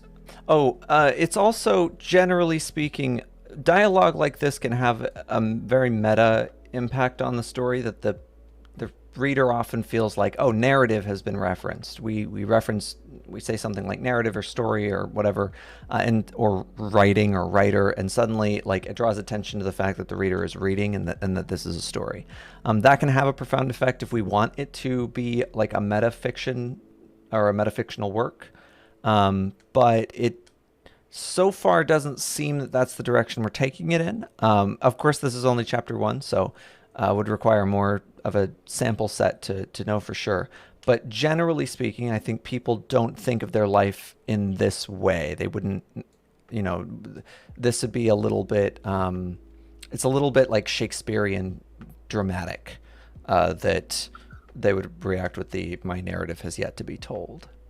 Um, Wait. Wait. I'm. yeah, what's your thoughts? I'm starting. Wait. Yeah. I don't think it work. I had an idea, but I don't think it'll work. Maybe I. Okay, so my idea was they could be talking to each other and reminiscing. Both of them could be reminiscing together, and like, I'm not sure if that would actually. That can work. It just can't be boring. So what makes scenes like that usually interesting in a story is when there's a slight antagonism between the two people who are reminiscing together. They should usually be like, you can make it playful, or you can make it a little bit more unfriendly, but generally the way that it will go is that you have a conversation between two characters. They are friends, at least on the surface, but they could be really deep friends if you want to make it feel playful instead of mean. But they're ribbing each other over it, right? So they'd be like, oh yeah, you remember that time that this happened, that you electrocuted your boss? And then they'd be like, hey, we said we'd never bring that up. Yeah, and I remember what you did after that too. You went off in the corner and started crying. And then they would sort of be ribbing each other back and forth over it, and that creates an intrigue for the reader over oh, whose collection of this is more accurate? And they also get amused as well about like, are these people friend or foe? Like, do they like each other? Uh, um, I I actually want to write that down now. I think I would rather have them reminiscing. I actually like that. Um, so I'm just writing that down.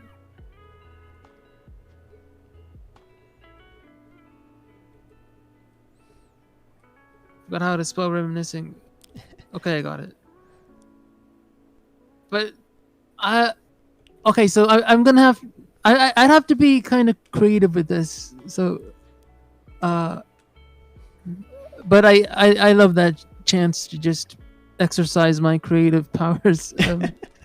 Yes, we should always be looking for those flexes. That's the fun and joy of writing. Let's see. I rush in and take back my mask, but immediately realize that she would be persecuted for this if I left things as they were. Oh, this is the uncle again. So we're back to the uncle. So this is, by the way, this is all from Kella's perspective, because if the uncle is upstairs or somewhere else, if he's like watching this through a window, there's no way he can hear what she's saying, unless she's being really loud. Yeah. So just Kella perspective. And we switch back to the uncle again. So remember, of course, in one chapter we can only have one perspective. Usually, that's sort of the normal convention. I rush in and take back my mask, but immediately realize that she would be persecuted for this if I left things as they were. The cameras recorded everything, but I could save her if I got my hands dirty. Persecuted isn't quite the right word for this. Persecuted. Yeah, I was looking for a word, but I. Persecuted. It sounds like you probably were looking for the word. Maybe, I don't know. Maybe you're thinking of the word prosecuted. But I think a better word would just be like, she would be charged for this.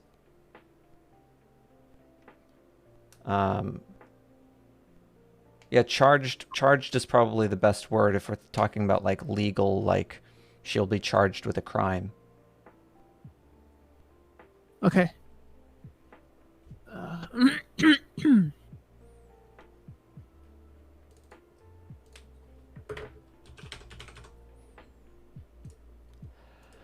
Days pass since the incident, and I knock on the door of the home where Kella lived.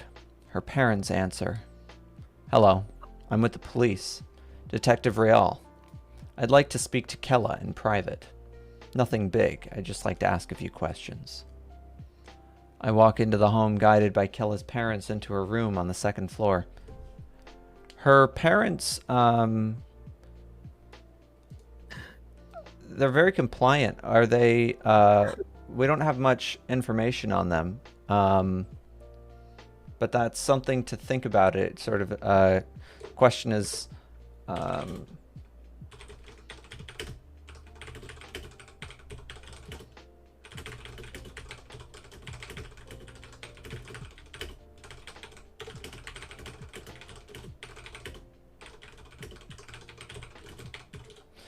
just thinking about who her parents are socioeconomically, what race they are, what neighborhood they live in. That those kinds of details are going to be influential in how her parents react to a detective wanting to ask them questions, and how antagonistic they might be about like, you know, do you got a warrant? Like, we don't need you around here. Or is it going to be like a response of like, oh, our daughter? Are you? There's no way she could have done anything wrong. Why would you want to speak with her? But I think normally parents would probably be a little bit more protective about like a detective wanting to talk to their daughter. Hello, are you Kella? I'm Detective Real. I'm here to tell your story, or as you put it, your narrative. Now, Kella is a smart girl, but she makes mistakes just as any of us do. She assumed that she had killed her boss, but he only received a minor shock since his worn-out shoes were made of leather and were barely conductive to electricity. The worst she would be tried for is gross negligence, but she decided to hide the body instead of leaving it alone, waiting for her boss to wake up from the shock. She hid the body back in the storage room behind the kitchen and ran away. I have this entire event recorded, Kella. They found the body, a stab to the neck and chest, going straight through the heart. He bled out in that... What? He bled out? That's bullshit. I assure you I'm not lying. I'll show you the video at the station. Come with me.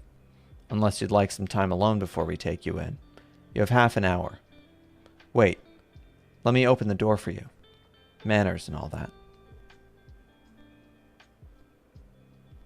That's a very strange reaction for someone who just found out they're going to be arrested.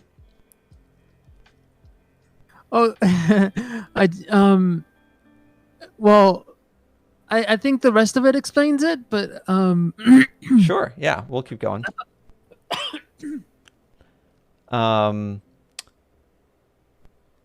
Let's see.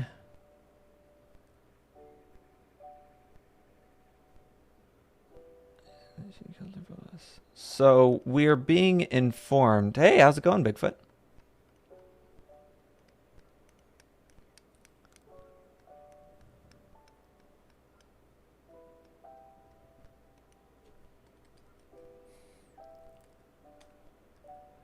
So we have we have a couple of strange things happening here that we'll want to like sort of iron out to make sure that it remains consistent. How old is Kella? I was thinking I could make her 16. 16. And what would you say? What is her, relative socioeconomic status? Those sorts of things. So, is she wealthy? Is she poor? Or is she like middle class? Well, her family's definitely wealthy. Wealthy, okay.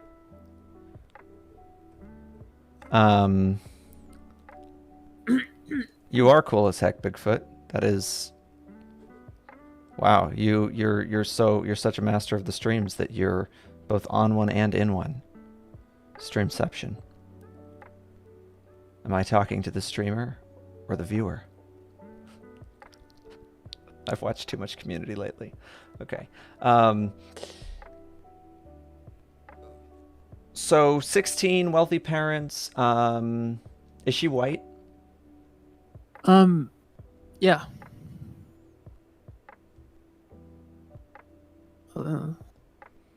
So, and she's never killed anyone before. You said her parents are wealthy. Are they extremely wealthy? Are we talking like wealthy as in like, a salaried 100,000, or are we talking like wealthy as in like they're millionaires? I would need to think about that. Sure. I would think if they're millionaires or something like that, they would probably not have entertained this conversation. They would have said, you can talk to a lawyer if you have a warrant. I actually think middle class. Middle class. Okay. So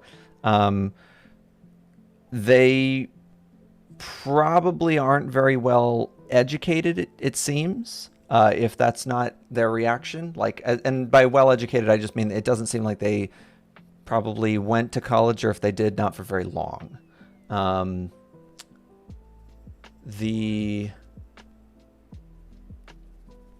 they probably aren't used to dealing with police or that sort of thing. So I could believe a lot of naivety on their part for thinking that this could be a normal conversation. Now, if he's going to arrest a minor, he has to alert the parents to that.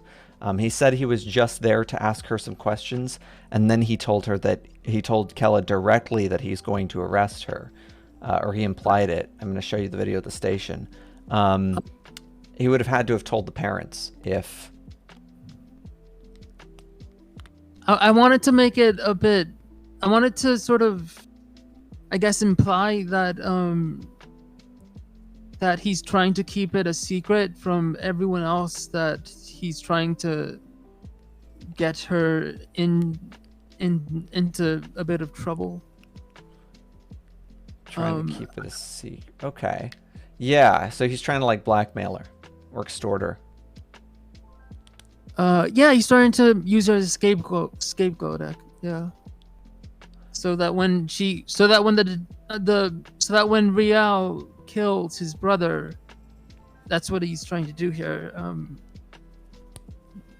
He gets the inheritance from their mother. Okay.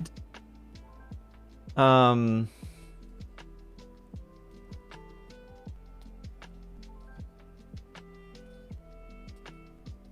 let's see. Now, wouldn't Kella's reaction... Let's see here. Kella, so he says, I have this entire event recorded. They found the body is stabbed in the neck and chest. I think...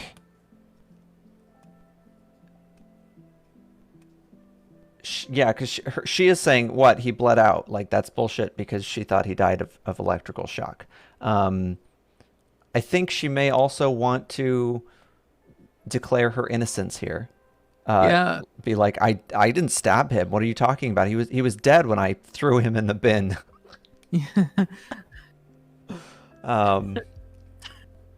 And we probably want a little bit more of an explanation for why she thought he was dead. She thought he was dead when he had an electrical shock, and she moved his body. Bodies are very, very heavy, so that required some planning and some effort.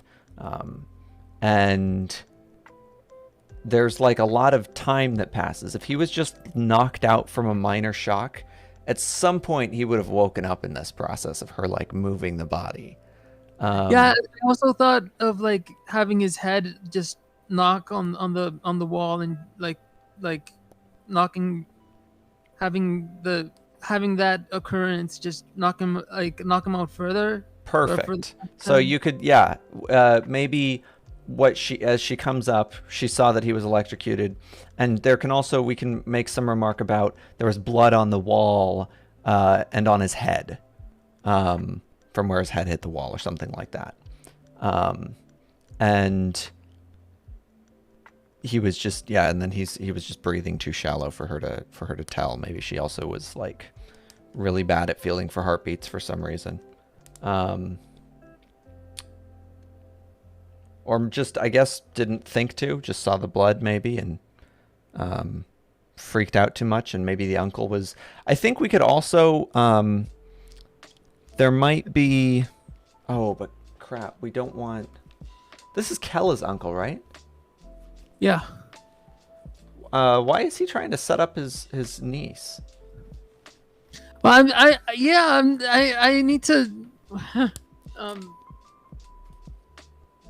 Let's see. I'm thinking he needs to have her niece out of her normal life. So he needs her to be just like on the run, like he is. On the run. Okay, he needs... Why? Like, if the uncle's on the run, and wait, he's a detective, isn't he? Yeah, but he has the mask, so that like no one knows that he's actually... What are these masks? I have that described in the last, and let's see, somewhere down here. So I'm gonna highlight it. Okay, it's right here. Okay.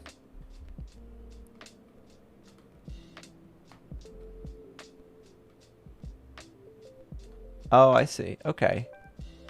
So this is definitely set in the future. Okay. Um,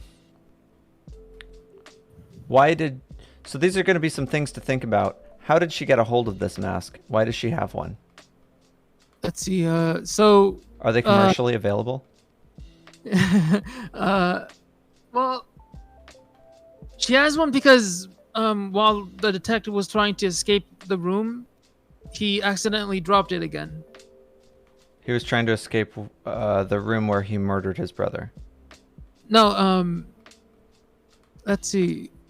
It's somewhere down here. It's down here somewhere. Where is it? Uh, Sounds about right, Bigfoot. Far future, 2023. It's an Amazon product. okay, here it is. I'm gonna highlight it. In it's on. Seems okay. It's on page 5. It's on page 5. Yes. Okay. Um.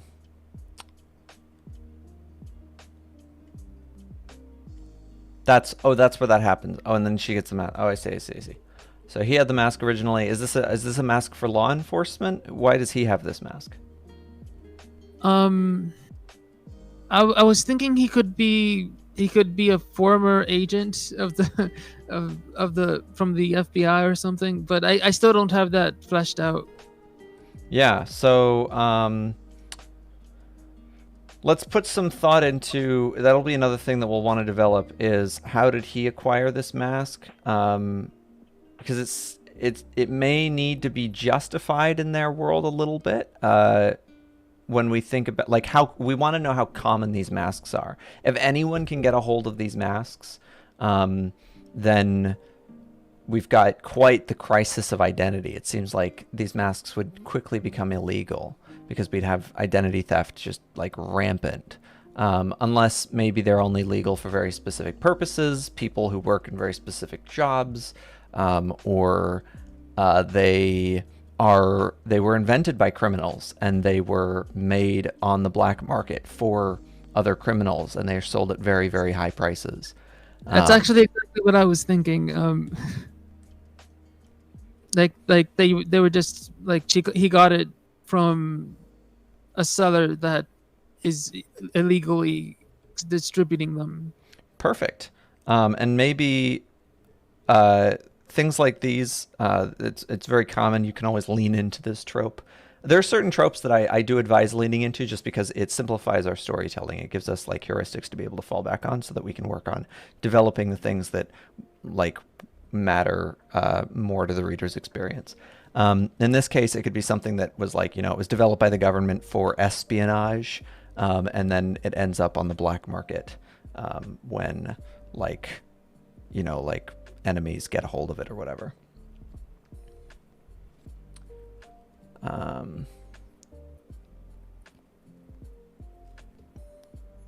Okay, so we do need to develop the Bigfoot, by the way, asks, is the mask like the holosuits in Scanner Darkly?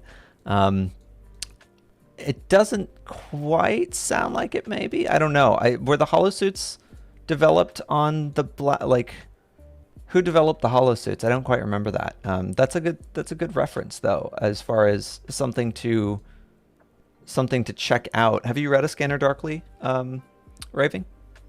I saw it, but I wasn't thinking of the holosuits. Yeah, that's something worth checking out. It's I think Philip K. Dick's style of sci-fi sounds in line with yours. Like they sound like they could occupy the same space. Okay, so we do need to develop this little murder snafu a little bit more as far as developing realistic motivations for these people. We probably want to play up Kella's panic in that situation, although it's also it'd be challenging, but it's not impossible if you did want to lean into her being like a closet psychopath, uh, you could have her like be so opportunistic that like, oh my god, my boss is dead. I should feel bad, but this is actually one of the best things that's ever happened to me. If I can just get rid of the body, nobody even has to know that I did it. So that's one potential way that you could try to channel that reaction into her doing something that is just ungodly stupid, hiding a body that is still alive. Let's see. And I don't mean stupid like it's like bad. I just mean like it sounds like something like a character would do. Like when the horror movie character goes into the closet with a monster in it. You're like, wow, that was unbelievably stupid.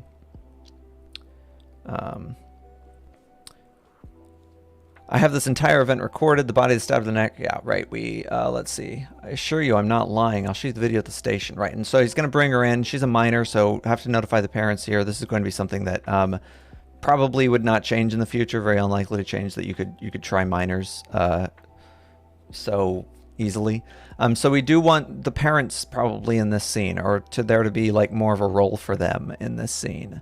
Wait, where are we? My mother came in. Sure. The detective says, I assure you I'm not lying. I'll show you the video at the station. Come with me, unless you'd like some time alone before we take you in. You have half an hour. And he had originally told the parents that he was just going to talk to her. Now he's telling her that he's going to arrest her. I get that he's trying to extort her, but he still will have to tell the parents why she's being taken to the station. And since he said before that he's only trying to talk to her, like it's very...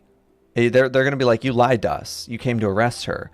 You can't take her. And there's going to be like there's going to be more of a fight if he's not honest. He would probably be smarter to go to the parents and like say, look, I'm trying to do everything I can do, but your daughter killed somebody and I have to bring her in. And we're going to try to like, make sure that things aren't too rough on her, but she's got to come with me now. Otherwise they're going to be, I mean, if you make us get a warrant for this, then it's going to get a lot worse. Okay.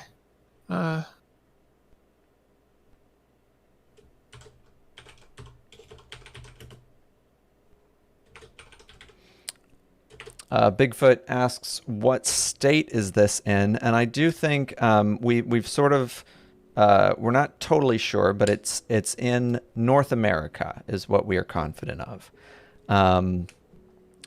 But yeah, if you do know what state it's in, you could, of course, always go down the path of like, oh, it's set in Texas in sort of the lawless libertarian future apocalypse that they are rapidly approaching.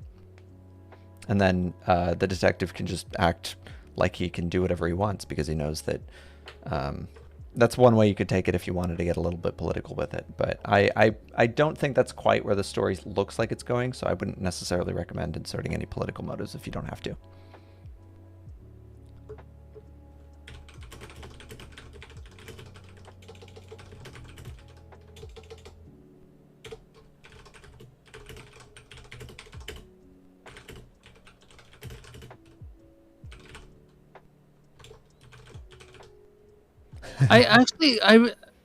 I never put any thought into like when I switched from dialogue to narrator. I never put any thought into like the tense. I put more thought into the tense when I was the narrator, but less so when I was writing the dialogue. Oh, sure. Yeah, that makes sense. I think the dialogue, it doesn't require as much tense editing. Like you can just put how they're going to say things the way they're going to say things. That's they can talk in present or past tense, but definitely as far as the narration goes, yeah, it has to be standard. Kella wondered what she... Oh, and I said this line seemed out of place, so we're looking still to see that this line will be fit back in. Wait, let me open the door for you. Manners and all that. Kella wondered what she could do with what time she had left. With what... Is this supposed to say little? What little time she had left? and took a close look at what I had on me before she opened the door. I wore a light brown Mac jacket with large pockets, black pants, and leather shoes. If she was lucky, I could have made the mistake of leaving the video evidence in the form of a CD instead of some clunky DVD. It's more difficult to snatch one away without being noticed. She opens the door, and the draft that follows causes my jacket to wave as Kella twirls away from the door and reaches for the CD in my left pocket. You can sit on the couch if you want. There's a projector in the room. You can watch yesterday's film. Just hold the power button and you're set. She closes the door and goes back to her computer. Kella inserts the CD. The monitor switches on at the swipe of her thumb and begins playing the edited footage. This terrible advice, Bigfoot. Future tenses for the whole book. That sounds like a nightmare. It's excellent advice for metafiction, though. Especially in a time travel novel. So, yeah, so it seems evident. So she did this so she could lift the CD off of him, right? Yeah.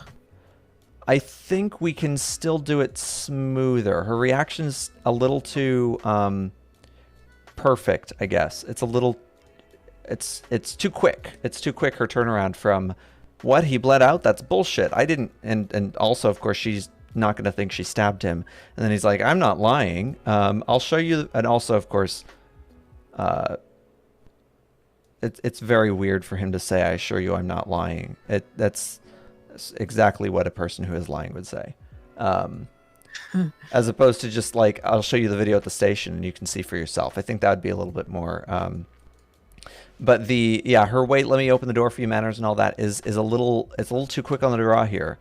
If she's 16 and she was not quick enough to realize that the person she thought she killed wasn't dead before she hid the body, then she probably isn't going to be quick enough to think, I have to lift that CD off of him in the next 30 seconds before he leaves. So let me open the door for you. After she was just informed that she's going to be arrested for a murder she didn't commit. I think I had in the back of my head that she was some a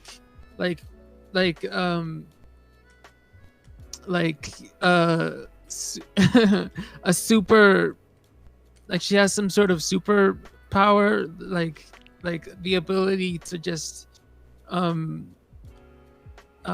analyze the situation perfectly and know just what to do. Oh, excellent. Yeah, that's a super, we can convey that. That's something we can absolutely work with. I think it's definitely good to go in when you're thinking about,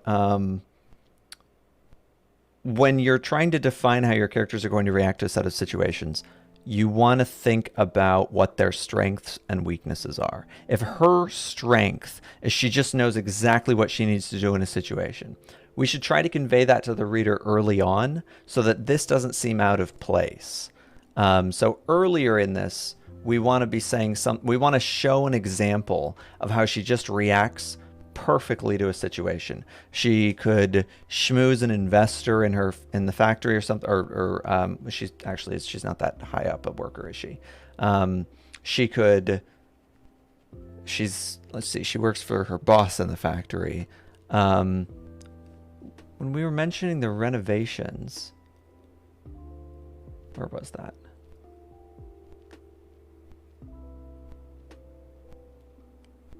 So I guess I got a little confused over here. I'm jumping back to these issues would have forced the factory to shut down, but when the baffled Kella saw all this, she felt a flutter in her chest, not unlike my own.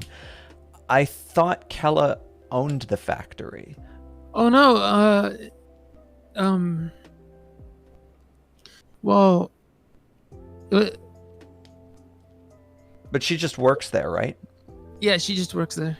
So the flutter in her chest is anxiety about like workplace hazards, loose electrical wiring, slabs of ceiling falling down, that kind of stuff. That causes her anxiety.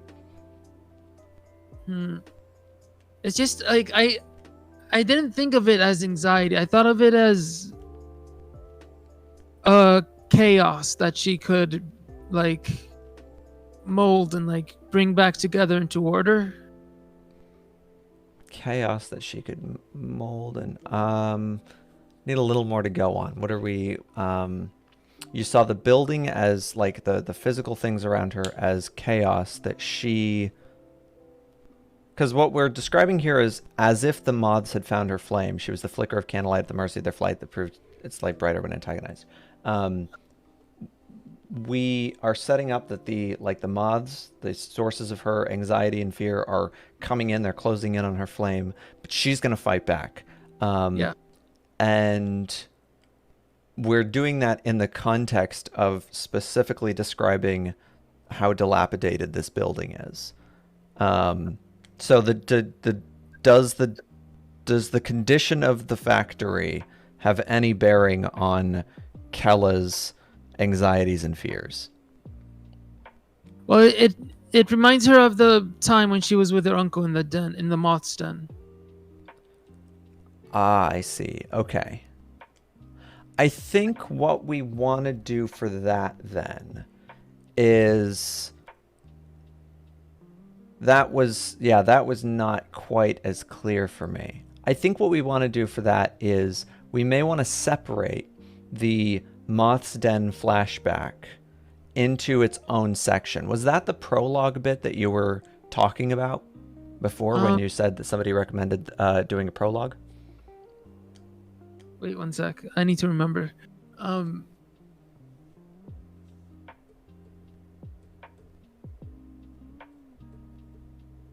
no, the prologue is actually, wait, it was something else. Wait, let me find. Oh, the prologue is the actual flashback. Right. So this is the flashback that somebody recommended you put into a prologue separately. Well, the response to the factory? No. It's the flashback that follows that, the flashback to the Moth's Den. This, the part I'm highlighting? Or yeah, isn't it? There's more. This is the flashback is all the way through here, isn't it? oh wait. Oh yeah. All the way through here, yeah. So this section that I've highlighted, is that what the person recommended you make into a prologue? Yeah. Okay, I do agree with that suggestion. I wouldn't actually. I recommend. So I do agree with that suggestion, except I disagree very specifically with one word, and that is prologue. You should make that chapter 1. Or you can make it chapter 2, and you can make chapter 1 the murder in the factory, and do the prologue just completely separately. But I do recommend putting the prologue separate from this. Wait 1 sec. My head just totally blanked out. I just sorry about that. My No head. worries, no worries. What's do you need me to repeat something, or do you have a question?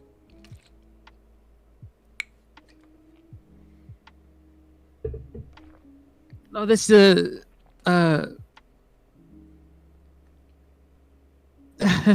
I don't want to like get personal, but like I have a disorder, so like I just. No worries, no worries. I'm totally understand. Let's see here. So, oh, go ahead. It's a. Sorry. Can you like I'm not sure if I can talk anymore. Oh yeah, no worries, no worries. So yeah, do you want to we could continue this on another day, or if you want to just jump into the chat and we can continue it via chat and forth. Yeah, we can chat. Sounds good. Okay.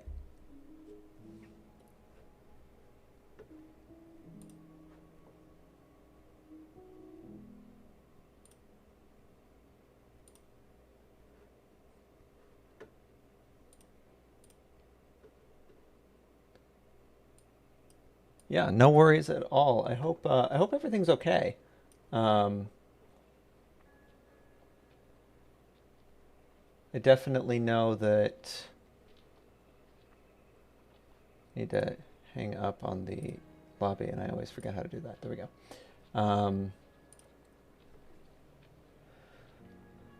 Yeah, no worries, no worries at all. So let's see where we are.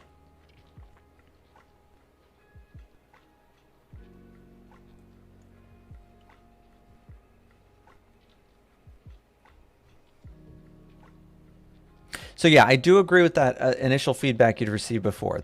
This flashback would be a bit more effective as something that would take place, I think, after this, actually. I think what we could do is we could do chapter 1 with the murder. That will hook the reader. It'll get them engaged. And they'll want to know more about Kella and her situation.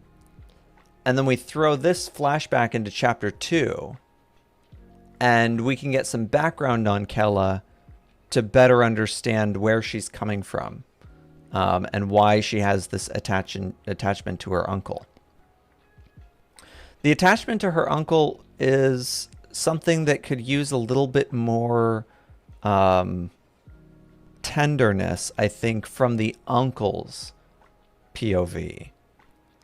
He is a little he's a little standoff now, and I mention this only because we've got in this flashback, he seems very tender. He says, you know, I'm assuming he's calling her Lil Killa, and he's saying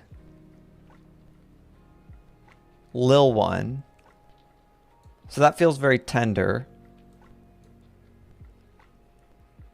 And over here, he almost seems derisive, or what's the word?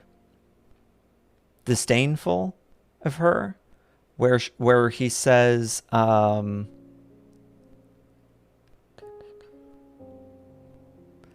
Kella's a smart girl, but she makes mistakes. And it seems almost like he thinks very low of her. When somebody says, now, Kella's a smart girl, it usually comes across as a little bit like a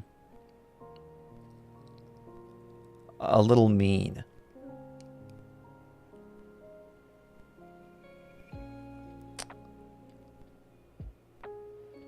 So he's got the event recorded. He says he's not lying. We're going to take you in. You have half an hour is, I'm not quite sure what this is doing. As far as like what detective would give someone half an hour before they take someone in.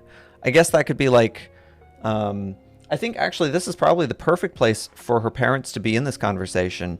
And he can come to the house because he's a family member, and he could say something like, look, the evidence is piling up that they've got video of Kella moving a body and the guy's dead.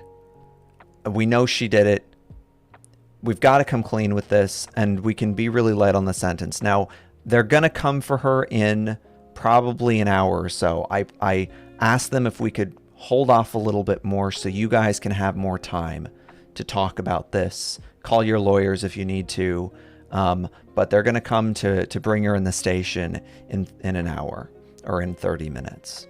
I feel like that would be the believable way to give her that heads up, that 30 minutes. And it also gives her that opportunity to steal that CD without him sort of expressly breaking what would be normal police protocol. If you have the warrant, you bring them in now. If he gave her half an hour and then she were to like skip town, then he'd be on the hook for that. So, and that's probably what like most people would do. But I think if he comes over and he seems like the loving, friendly family member, then they're more likely to be receptive to any suggestions that he has. If he's like, look, they're going to come for her. She should just turn herself in. Or she should just, we can work this out. She should come into the station.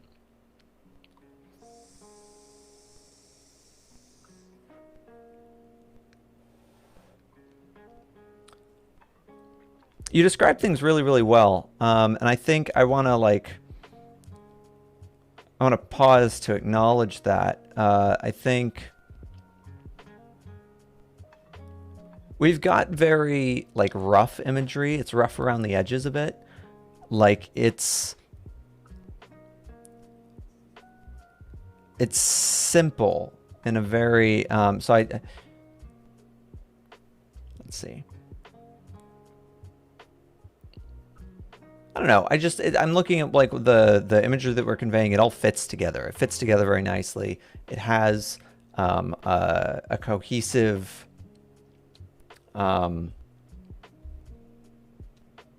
should just start blasting. Blasting what? It has a very cohesive picture to it. I'm definitely getting a sense of like commonality to everything. I feel like I know what's normal in this world a little bit. Maybe it's, and I think that's good. You always want your first chapter to give a sense to the reader of what normal is like in this world before you hit them over the head with, and here's some weird stuff. Here's why you're going to want to read the story. Here's the abnormal stuff that's going to be happening.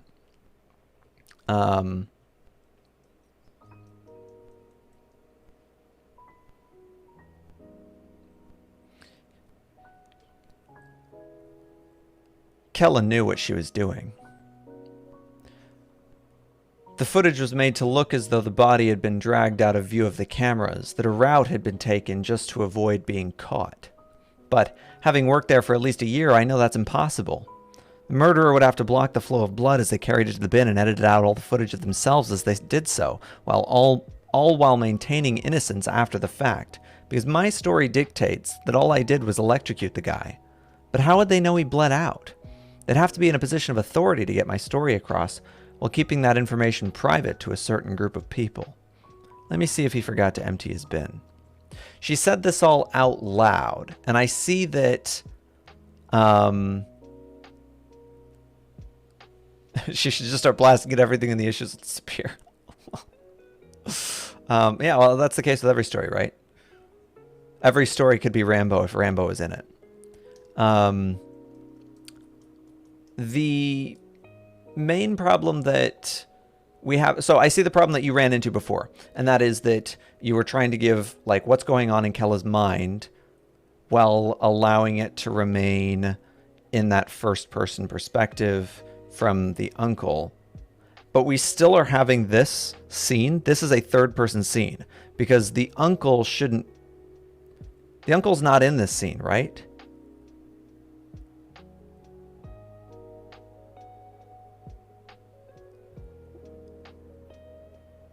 Let's see. Just hold the power button. He attached the recorder as he left the room. He left the room. She's alone in this room. Oh, I see. I see. He attached the recorder. But why would she say this all out loud? So that's the problem. Is like it seems like she's incriminating herself like almost intentionally. Even a 16-year-old is gonna know not to say this out loud. I think we could do something, and I actually am thinking a lot of a Scanner Darkly. You know, you brought that up, Bigfoot. It is a Scanner Darkly that's told from two different perspectives. Do I have that right?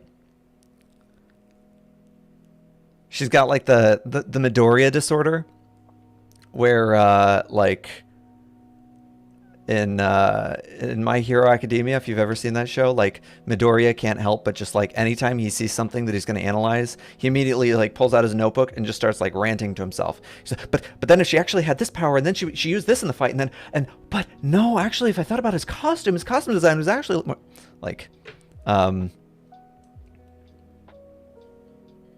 yeah, a Scanner Darkly has the back and forth between the detective and the criminal, which I don't know how long it takes you to find out in the story. I won't spoil it. Point is, it's excellent. It's really cool. It puts a lot of narrative conventions on its head.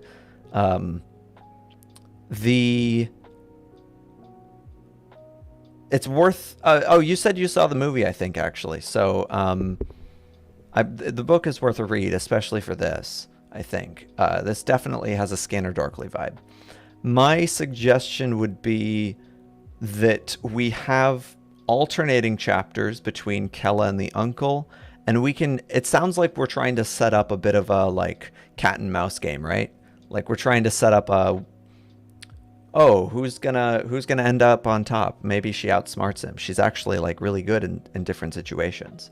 And so we can have that kind of back and forth, like a Death Note vibe, where like who's getting the upper hand, especially with alternating chapters, where each character in their respective chapter has increasing confidence that they're doing the exact thing they need to be doing to outsmart the other one.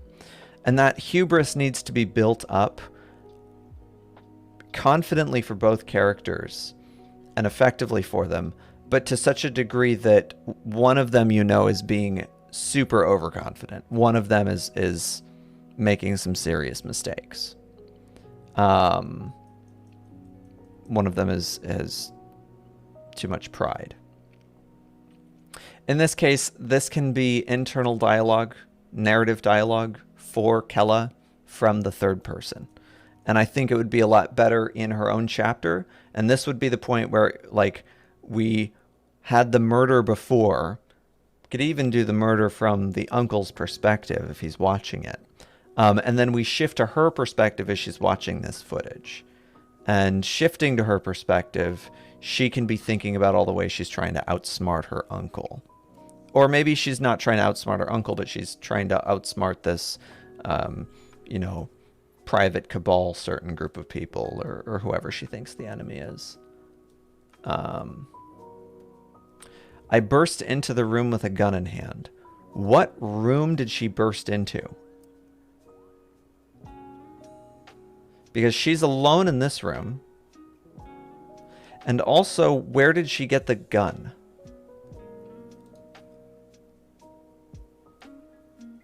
Oh, no, wait. She is not I. I is the uncle. So that's why we need these chapters to be separated.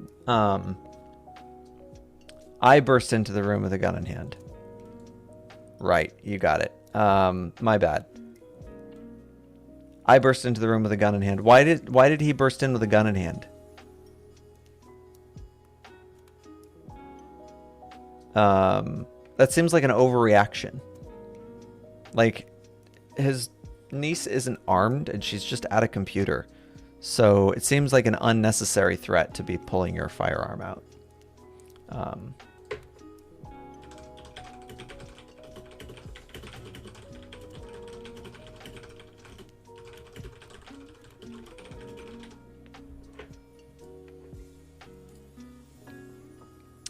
You're not gaining access to any of that footage. You shouldn't talk to yourself, you know. I attached a recorder onto your back on her back? I think like under the chair or something would probably be a little less noticeable. If it's on her back, I mean, she's got to sit in a chair at some point, right? She's going to feel that. You're going to feel something on your back. Unless this is like a nanobot or something.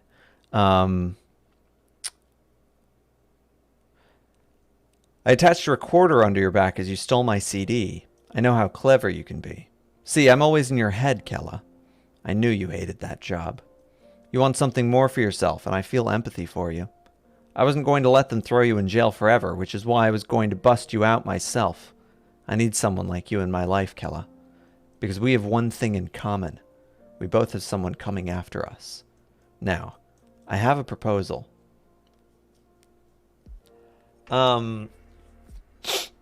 This line, I need someone like you in my life, is almost exclusively said to romantic partners.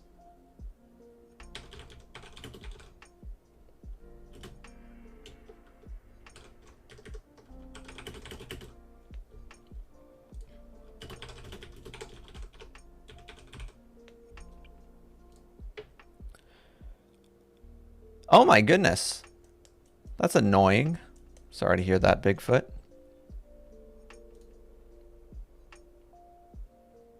Can update every teen girl murder suspect on Law and Order. Okay. I don't have sound on this computer yet, so I'm going to have to come back to that.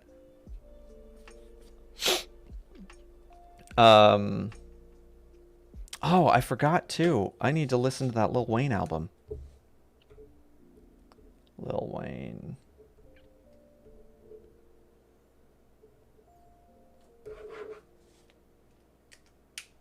Don't make deals with me. I've programmed this key to send all of your leaked footage to the projector in the living room if I let it go. I even called the police before you left the room, so don't think I don't have all my bases covered. I'll be calling that bluff. I shoot her in the shoulder. The police arrive and the projector plays, on a loop, a video of me stabbing Kella's boss to death. Kella called out to her parents, but the doors were locked. If you call the police, if you called the police, I should have heard it.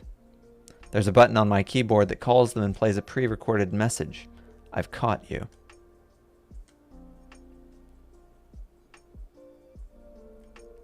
Stream yourself doing that on Discord. That way. Wait, can I get around? I mean, not get around. I would never try to get around anything. But does it not have moderators for that kind of content? I didn't know that you could do that. Yeah, we'll be doing that. That's a great idea. That's awesome.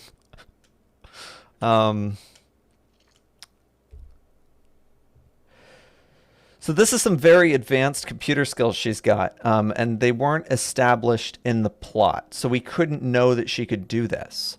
And that's something that we'll want to know. It's this would be no worries, no worries.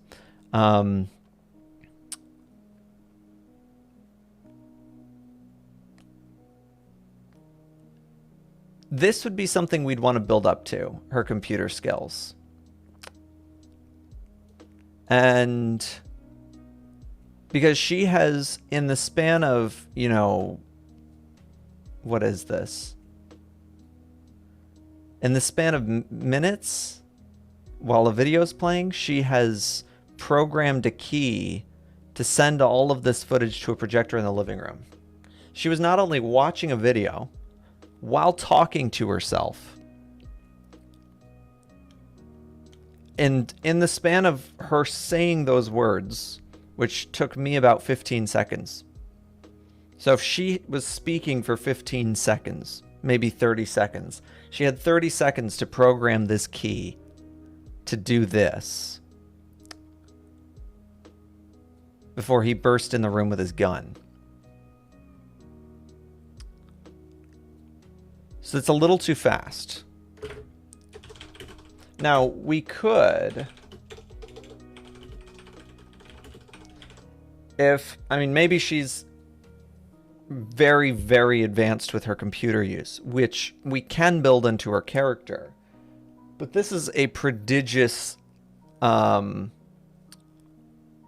did it before the pull, but she didn't have the footage yet.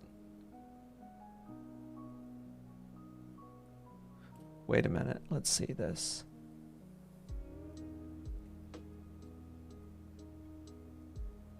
Is there a time jump between two of these paragraphs somewhere along?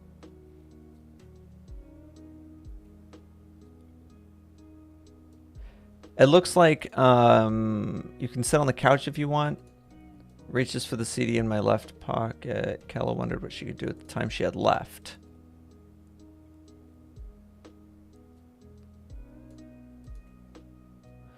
So, like,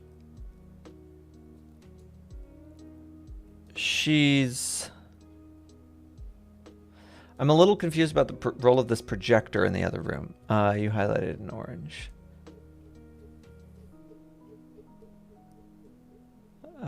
This part, they take the mask with her as evidence.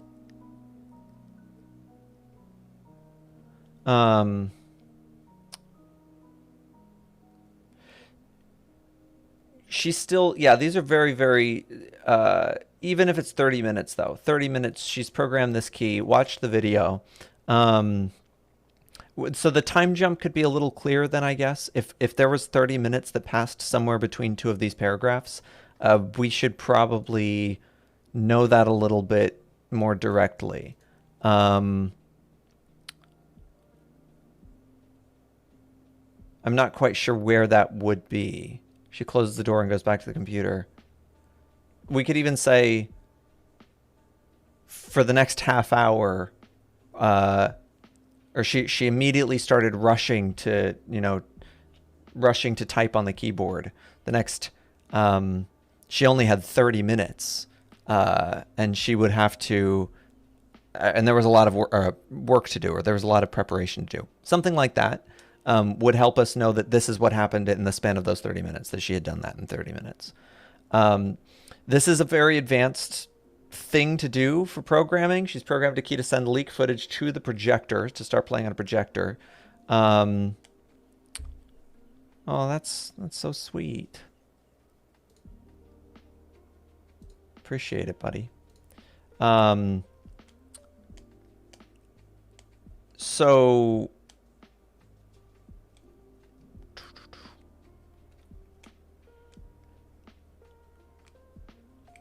yeah, anyway, just keep in mind if she's like a super good computer programmer, we need to know that before this. We want to hint that to the reader. The reader should have some inclination. So far, the reader has seen her working in a factory. We know that she's a factory worker. So up to this point where she's like hacking on a computer, or she's programming on a computer like this with this level of skill, we have seen Kella react to the death of her boss. She couldn't insulate wiring correctly. She got her boss electrocuted and believed that he had died from it. And so she hit his body, and she rushed to hit his body, so she panicked. In that span, she's not made very good decisions, and she hasn't made very calculating decisions, and she's been a bit,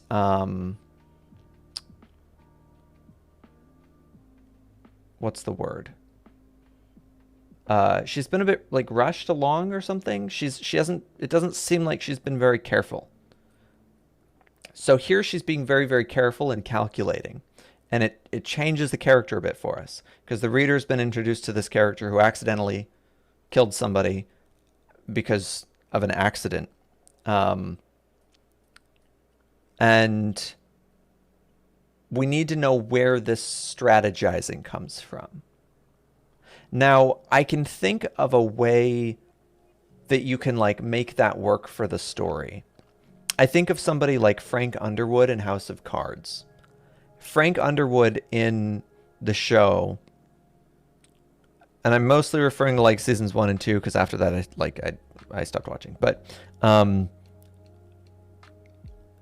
in the show, Frank Underwood is extremely calculating and careful with all of his movements, and he always does the right thing, it seems, until he gets like to a point where he gets flustered a bit and he makes the wrong choice. He just his pride gets the better of him, and he like drives a knife into somebody, and it was just the wrong time to do that. And then suddenly he's got like a murder investigation on his hands or something, right? Everything's spiraling out of control from that one mistake he made. He just shouldn't have done that one thing. And that is the effect we could create with this, where she got flustered at the death of her boss. Maybe she was even like, she is cold and calculating and like a child prodigy or a teen prodigy. Maybe she was even planning to kill her boss already. She had a plan in place to kill her boss. And then the boss dies, and it was an accident, and she wasn't prepared for that. This wasn't her murder plot. She was planning to murder him way later. She was going to do it so much better, too. She wasn't going to do it with some stupid accident over like a wire she did wrong. And so now she's like, she's shocked. She wasn't ready for this. The whole plan seems to be falling apart. And now her uncle's onto her, right? So we could create the sense that like everything was at one point going according to plan, and then this character screwed up once, and now it's all falling apart. And then the intrigue for the reader is, oh, is she cold and careful and calculating enough to be able to pull this back on track? When we're watching House of Cards, Frank Underwood definitely seems like he is. Like, you're watching it and you're like, oh, he made a mistake, but like he's so ruthless and calculating. He has to pull it back. I'll add it over the span of several days she has free. So yeah, you could do that. I mean, I think it's less the timeline that matters, because we can always explain why she was able to do it in such a short or long amount of time. It's more important that we know that she has these skills. It's more important that we have faith in her skills and her abilities to do these things. We're introduced to a character who's supposed to be like very advanced and smart and capable, and we need to see evidence of that early in the story so that her mistake doesn't define her. So far, the reader has been introduced to her basically at her lowest point, and we don't have a whole lot of reasons to be thinking that she's going to get, like, that this isn't going to spiral even worse.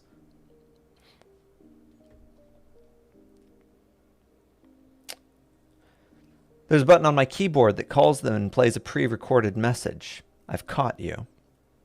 I walked up to her and shot again and again at the walls that made up the background of her figure just to give her a fright. I did not know there were books. They any good? She flinched and squealed as I put the gun to her head. Of course, he shot her. I shoot her in the shoulder. She's very calm for someone who's just been shot in the shoulder. That's a lot of pain. The shoulder, there's a lot of nerves in the shoulder. It's a big bone. That's gonna hurt a lot. That's gonna shatter a bone. Unless she's very lucky. At the walls that made up the background of her figure. Oh, I see. I see, like in the shape of her. Yeah, we don't need to be that specific.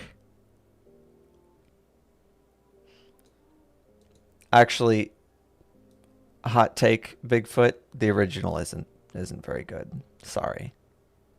We're gonna have to disagree on that. British people can't act. I don't know why. I don't make the rules.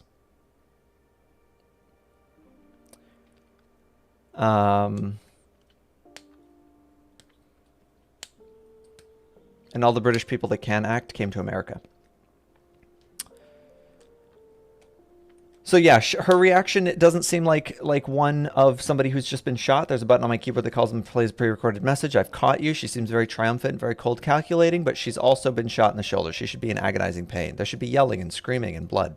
Now, she's already frightened. She should already be frightened also by getting shot in the shoulder by her uncle.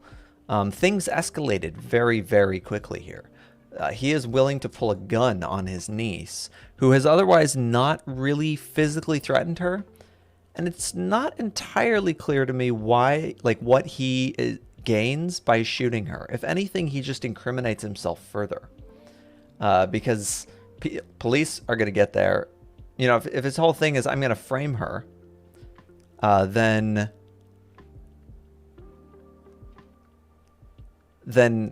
he would probably want to stick with that plan, wouldn't he? Right? So she goes to prison instead of dies. If she dies, then he just goes to prison. And then he doesn't quite get what he wanted, that, you know, they could be together. He says, now I have a proposal at the end of this line. So just returning back a little bit up to page, this one. What is this? Page 4. No worries. I think we all do, to be honest. And I want to be like really, really clear. This is like, this is my job. So like, you know, I don't want you to think that this is like any indication that this is bad or that this is, because it isn't. No, this is excellent. I mean, I think you've conveyed a lot of feelings really, really well. We've got a very cohesive setting. Like, it feels cohesive. This has a flow to it, and you're absolutely right. Your strength is the flow in your writing. There's a certain amount of it. It almost feels like it has dream logic to me. Like, I read this and it feels very like, it feels very natural. I'm not getting like, it's fast, and things escalate very, very quickly. And there are some things that are inconsistent.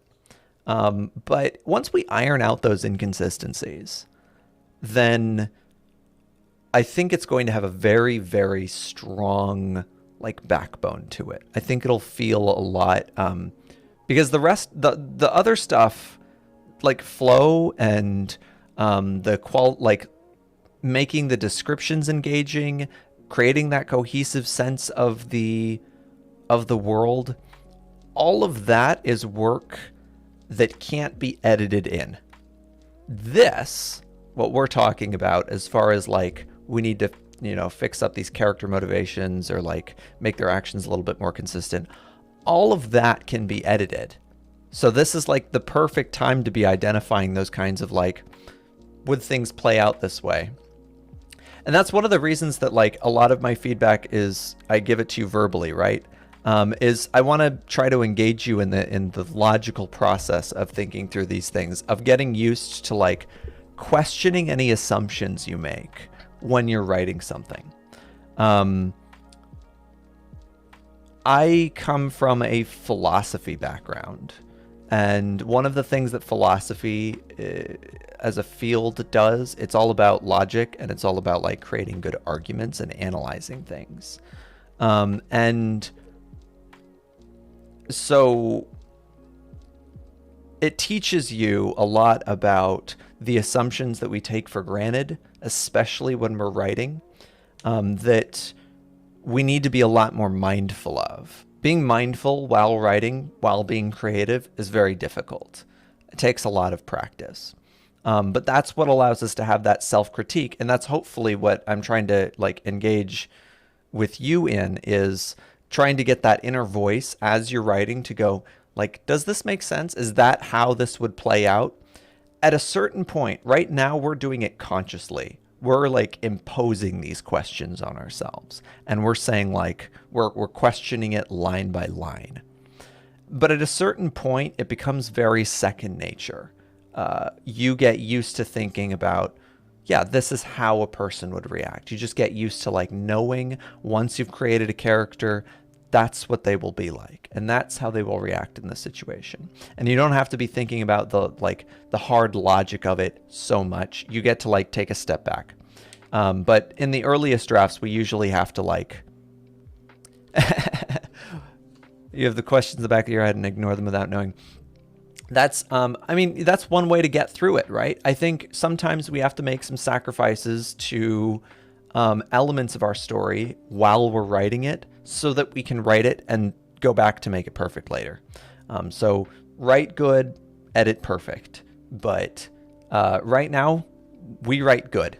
We absolutely write good. We write very good.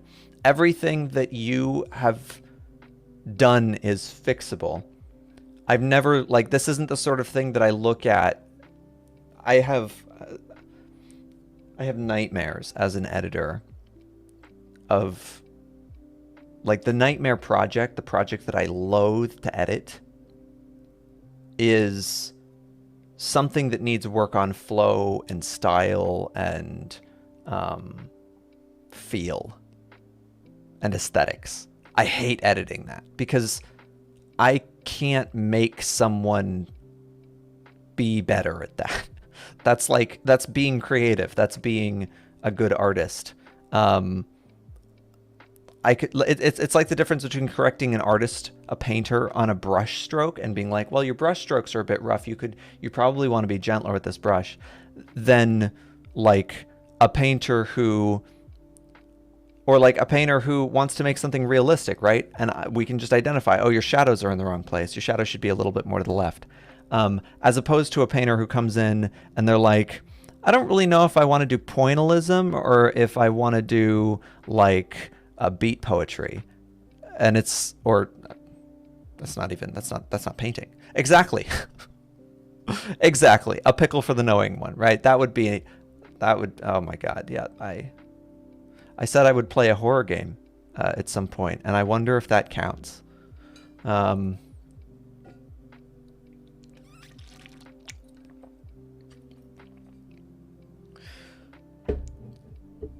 The police arrive and the projector plays on a loop, a video of me stabbing Kella's boss to death.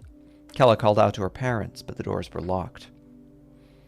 If you called the police, I should have heard it. There's a button on my keyboard that calls them and plays a... Oh, we read this part. Wait, where were we? Oh, we were right there. There's a button on my keyboard that calls them and plays a pre-recorded message. I've caught you. I walked up to her and shot again and again at the walls that made up the background of her figure just to give her a fright. She flinched and squealed as I put the gun to her head. So I just think, just say he shot at the walls behind her. It's a little bit...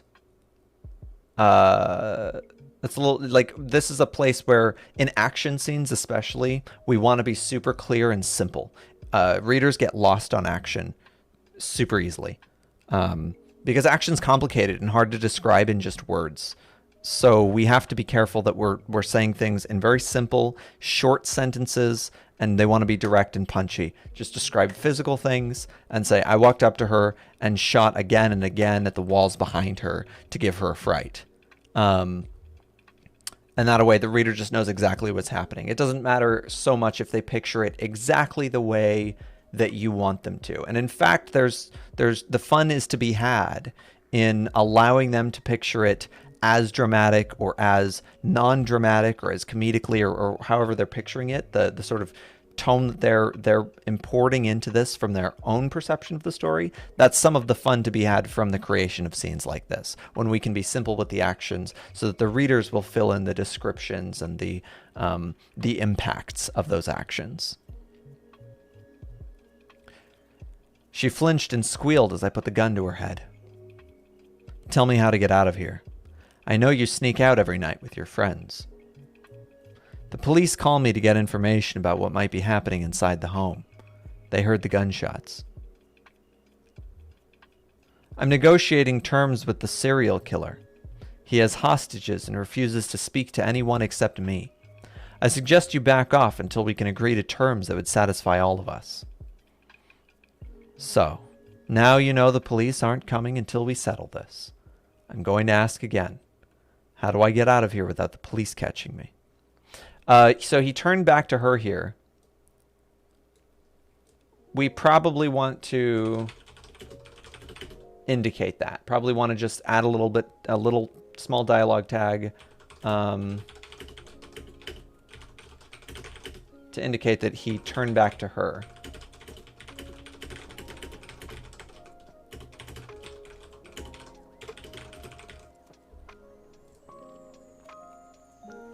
I look into her eyes, but fail to catch that glimmer of fear that's always complemented by the risen eyebrows. She's probably realized it. You can't kill me. You even said you needed me. So we have to be very careful here. It is in the future, so their medical technology could be a bit more advanced, and maybe we can throw something into that effect so that we know that he is not concerned that the gunshot wound he's already given her could kill her. He shot her. And anytime you shoot someone, it's extremely dangerous. That wound, if not immediately treated, can get infected. It can get, since he shot the bone, it could shatter the bone and permanently destroy like the ability for her to use her arm. It could also hit an artery. He shot the collar, or he shot the shoulder, which is pretty close to the arteries up here in the neck, and the underarm. And those, you hit the artery and you're done. You're gonna bleed out in like 40 seconds or 2 minutes, one of the two. So we want to be really. I would avoid the just scraped trope, because bullets rarely just scrape people. That requires some superb aim. I would recommend, if he's gonna shoot her, if you feel like he has to shoot her for some reason, I think we could get away with not shooting her. So that's why I phrase it that way. We don't have to shoot her. He could just shoot the wall. And since she's his niece, it kind of fits a little bit more, in at least to the common sense notion that these people are family. So we would assume he should have some reticence or some hesitation to shooting her. But if he does, if you do want him to shoot her, in order to perhaps show how ruthless he is or how little he cares about her, two things to keep in mind. Number one, we want to shoot her in a non-lethal place, and one that will have very few long-term side effects. The foot it has a lot of tiny bones, but the good news about shooting in the foot is that it's a fairly isolated limb. There's no arteries in the foot, and limbs can be amputated in the case of infection. He could also shoot her in the hand. That's unnecessarily cruel, probably. It's like, because he would probably have to like hold down her hand and then shoot her. Like that's some pretty like, I'm getting close and personal. What does that even mean, Bigfoot? Just like they come up, they just like, it's like instead of the Superman one where like, because it's like the non-violent Superman, the romantic Superman, the bullet, instead of coming up and getting crushed against him, it like comes up and it's just like, I feel like that's what would happen if you shot a Care Bear. So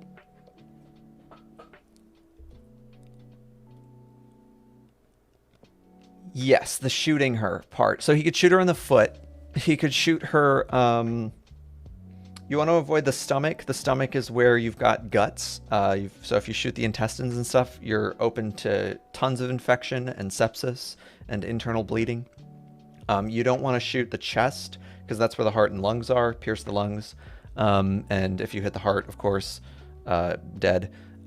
You really would want to avoid probably the shoulders for the reasons mentioned, arteries and bone. You would want to avoid shooting the arms. Also, they'd be very hard to aim for. Legs are the safest bet, and the lower you go, the safer, the less likely you are to hit the femoral artery. If he tries to shoot her in the leg and he hits the thigh, if he hits the femoral artery, game, set, match, she's dead.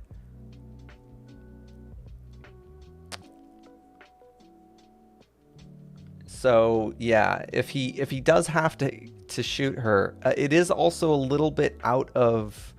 It does seem like an unnecessary liability for him. It does seem like potentially it creates more drama or more problems for him than it will fix.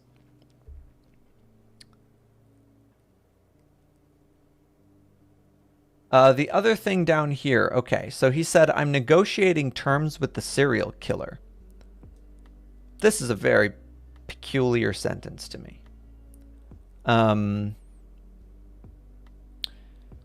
I think police would rarely negotiate with a serial killer. Now, of course, you say he has hostages and refuses to speak to anyone except me. But negotiating terms, maybe I'm just getting hung up on this term, actually, I think. Maybe it would be, maybe he could just say, I'm in a hostage situation, and I'm negotiating a hostage situation. Something like that. We can probably sum this up and just say, I'm negotiating a hostage situation. He refuses to speak to anyone but me. And that way, I'll just comment this suggestion. I'm negotiating a hostage situation, and he refuses to speak to anyone but me. The other thing is that serial killers are very unlikely to take hostages. They're psychopaths. I suppose they might take a hostage, I guess. You could be in a standoff situation. It's a serial killer may be unnecessary. I think a hostage situation could suffice. Can't kill me. You even said you needed me. Well, I know there's something you fear more than dying. I place the gun to my head. With you, I know there's fear of conviction. There's your rebellion against authority and your fear that your conviction is weaker than that of those in power. How strong is your belief that I won't just splatter my brains against the wall and let you take the fall? You feel so strongly that you have everything in the world to lose, that you'd rather die than spend your days idling in a jail cell. But you have to know this, Kella. Everything disappears when you die. So what reason do I have to fear death? I've nothing left to do but run. There's a trap door underneath my bed. My friends and I found it on one of our sleepovers. It seems the pillar in the living room conceals this passage down to the cellar. I move the bed and open up the trap door and find a staircase, but on the way down, my mask falls off. Open up. You've had enough time with her, Rial. I make my escape. Is this the end of a scene? It looks like there's a bunch of enters.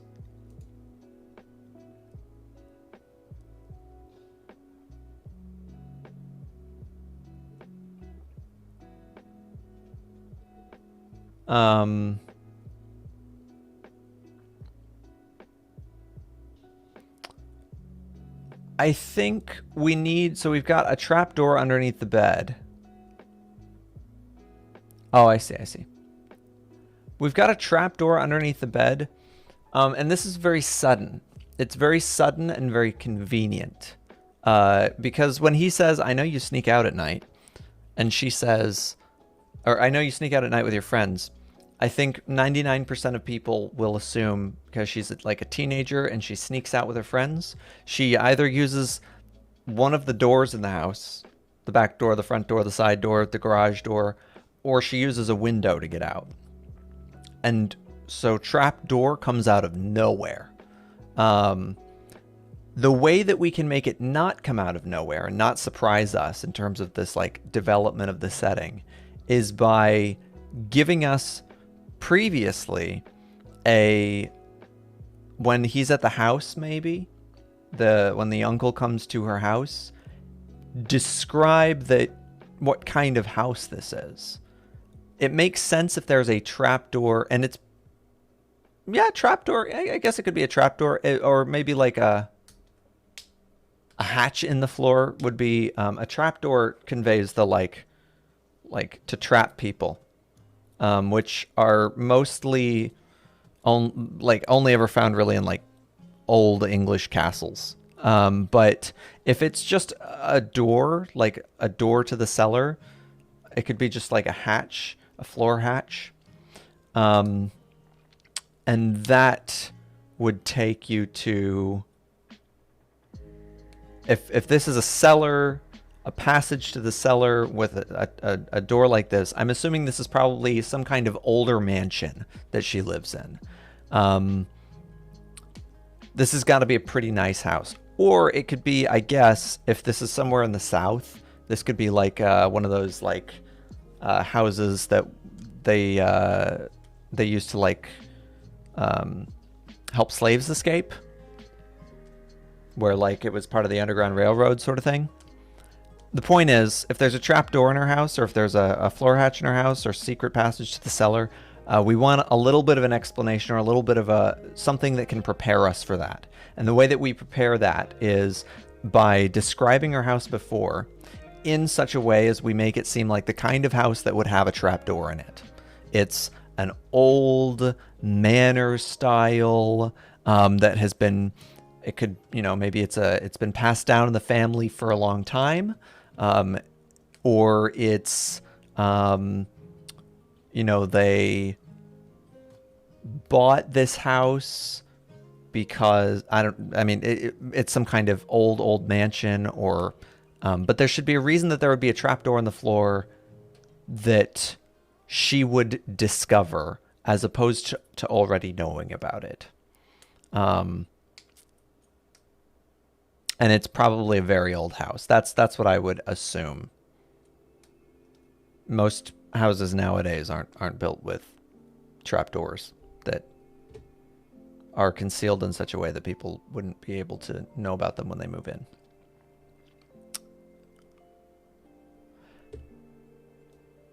So the gist is that this is a little bit too convenient for the plot development for us to believe as a reader without getting some setup. So we need setup for this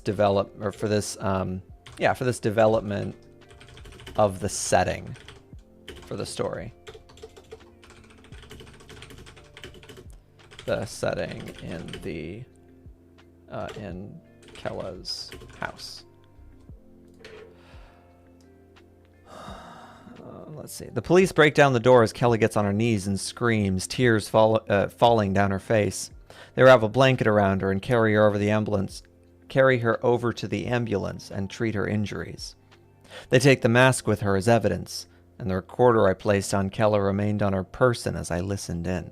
She still hasn't moved this recorder. He like admitted to it. I feel like at that point it's almost like on her. She is someone who is. We set her up. She's very smart. She's very calculating. She's, one step ahead. I feel like she would have removed this the moment she learned about it.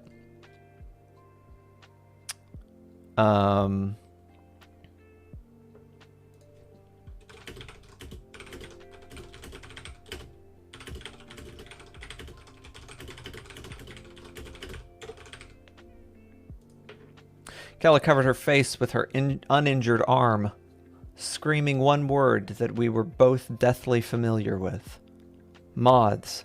Moths. They're crawling all over my face. The oil lamp. The flames. My uncle. I can't hurt anyone like that again. I have to do better. Can I? She wouldn't stop screaming about the moths, about how she hurt her uncle that day in the greenhouse. Give me a moment with her. She seems to think she's somewhere else. Gotta help ground her. The emergency medical responder was given a chance to calm her down. She seemed to have experience with adolescents with PTSD and psychosis. How does one seem to have experience with this? That's quite a thing to like get from someone's. Like, we've only just met them. So this is quite the deep dive.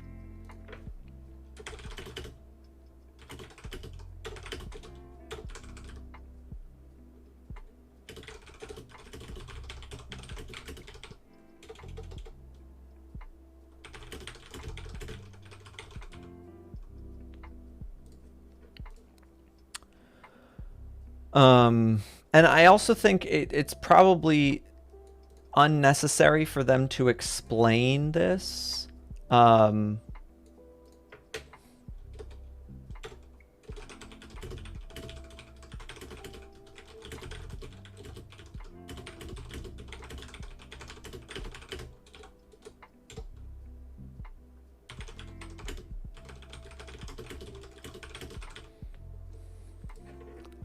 The gist is that, of course, if he's with another medical responder,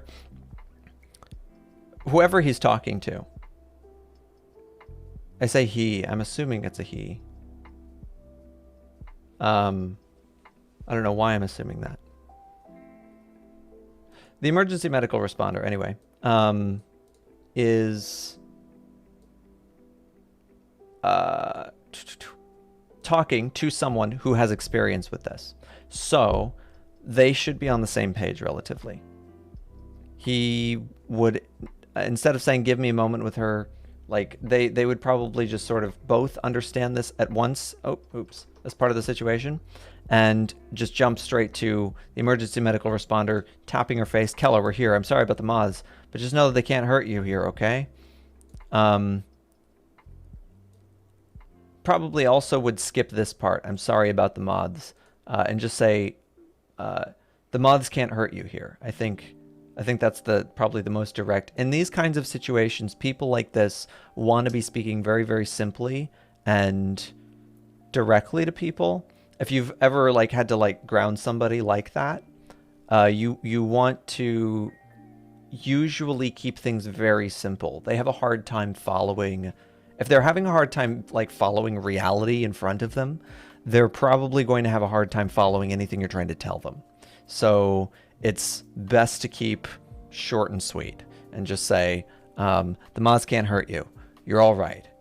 You're in an ambulance. Kella, do you know where you are? Kella, we're here. And you also will want to repeat their name a lot. But you don't necessarily have to in a story because that can get annoying. We can hear you. We'll listen. She puts down her arm and opens her eyes, asking where her uncle is. The emergency medical responder goes to her parents and asks what her beliefs are. What her beliefs are. She makes us painfully aware that she's an atheist, joined a group of programmers and hackers that she had common ground with. But that's not the information you need.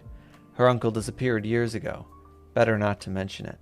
Indeed, that is not the information they need. Why are they asking this? What her beliefs are.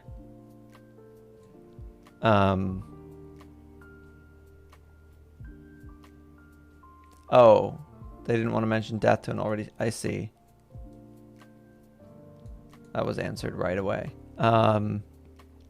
Maybe I could have the uncle not be able to remove the recorder because she was shot in the shoulder. So, even if he doesn't remove the recorder, she would remove the recorder, wouldn't she? Once he admits to it. Okay, because she got shot in the shoulder. I would caution against shooting her in the shoulder, or doing anything like I would caution against having the uncle physically like hurt her. It sets him up immediately as a character we cannot sympathize with. He becomes the immediate villain of this piece. So there's going to be, if that's the effect that you want to create, is that we want an immediate villain, a very clear and stark difference. This is the absolute bad guy. Then violence is the answer. Hey, how weird. First time that's ever happened. Violence is the answer. However, if my advice would be for how we want to set up the uncle is we probably want him to give more lip service, or more like more of an attempt to seem like he loves her or likes her or wants to be around her.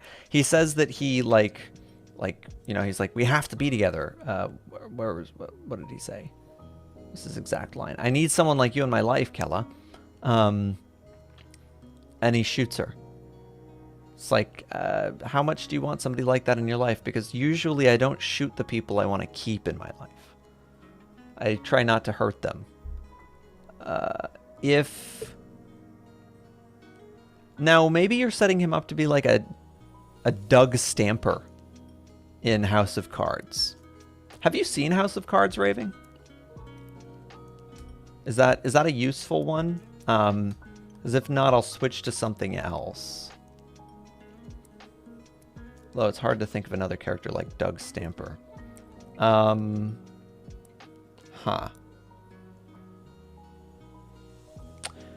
gist is, he could be like a troubled man.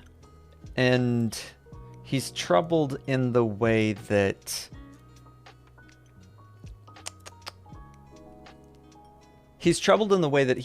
he wants to trap her. So he's kind of like he could be off his rocker. He could be psychotic. In the sense that he's like, I must possess her, and he tries to do everything in his power to keep her contained around him and be in control of her life. And to that end, he will seem like that is kind of what he seems like now.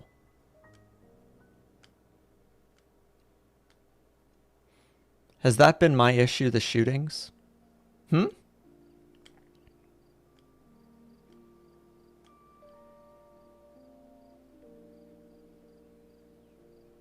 gotten blood simple, yeah.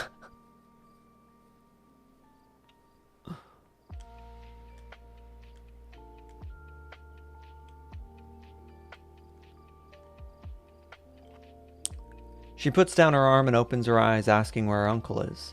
The emergency medical responder goes to her parents and asks what her beliefs are. So, and then we get down. The AMR didn't want to mention death to an already struggling patient. Was your uncle a nice man? He was, but the family said he was corrupt. Her parents called the EMR over. Hey, I know this is evidence, but I took this mask and I think you should show it to her. It might bring her back down to earth a little. She loves this tech stuff. The MR agrees to show her the mask, but warns the father not to tamper with evidence. Hey, Kella, would you happen to know what this is? So this right here, the EMR agrees to show her the mask, but warns. We should just put this in dialogue. We should just write the dialogue for this, so we don't compromise the flow of the conversation. Every time there's narrative in the middle of a conversation, a sentence that is not contained by quotation marks, we invite a sort of like outside noise into the purity of this conversation, this exchange between two characters. Dialogue is the heart of a story that flows so much better when characters can just, when all of the other noise of the story, everything around them can fade away and you can just focus on what they're saying. Yeah, don't shoot people. Don't shoot people, got it. Hey, Kella, would you happen to know what this is? Yeah, it's an HRS mask. HRS mask stands for Hyper-Realistic Simulated Mask. I have friends that are familiar with the programming. FBI agents use it to complement their disguises on missions. It's possible to tell the last face it was trying to simulate or even hide by puzzling together a face that would make sense as a disguise. It's like a fingerprint. Also, if he used more than one face, it'll be even easier for me to tell you what he really looked like. Just more pieces to the puzzle. Just saying, if you need me, I'm your girl. Let me call the police about this, said the EMR.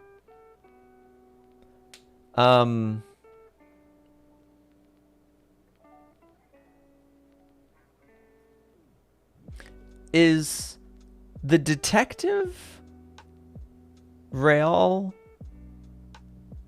The detective Rail is the uncle. And other people don't know that? Only she knows this? Is that what's happening?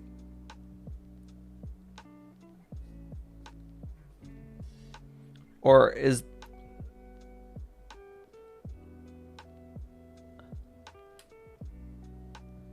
Death. Who died?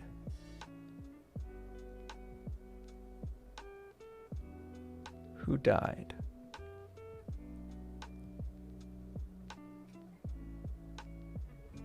The mods, the mods, the mods. The mods.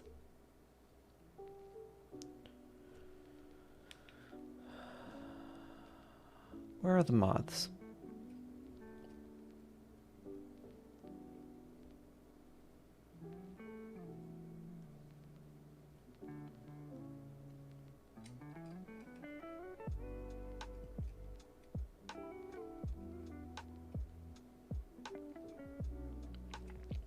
Hey, when is the last time we've seen Detective Real? Detective Real. Let me check his last investigation. All of his records have been deleted. All we have is a document here. It says he'll only speak to Lil Killa. Interesting. Interesting, interesting. I really like where this is going. So I'm very intrigued. So this is what I would say as far as, yeah, the developmental editing part of it and developing this into the story, like moving forward. I see that we have some unreliable narrators. We have Detective Real, who is clearly untrustworthy and potentially mentally unstable, or at least willing to use violence, like very willing to use violence to get what he wants. And that's normally not a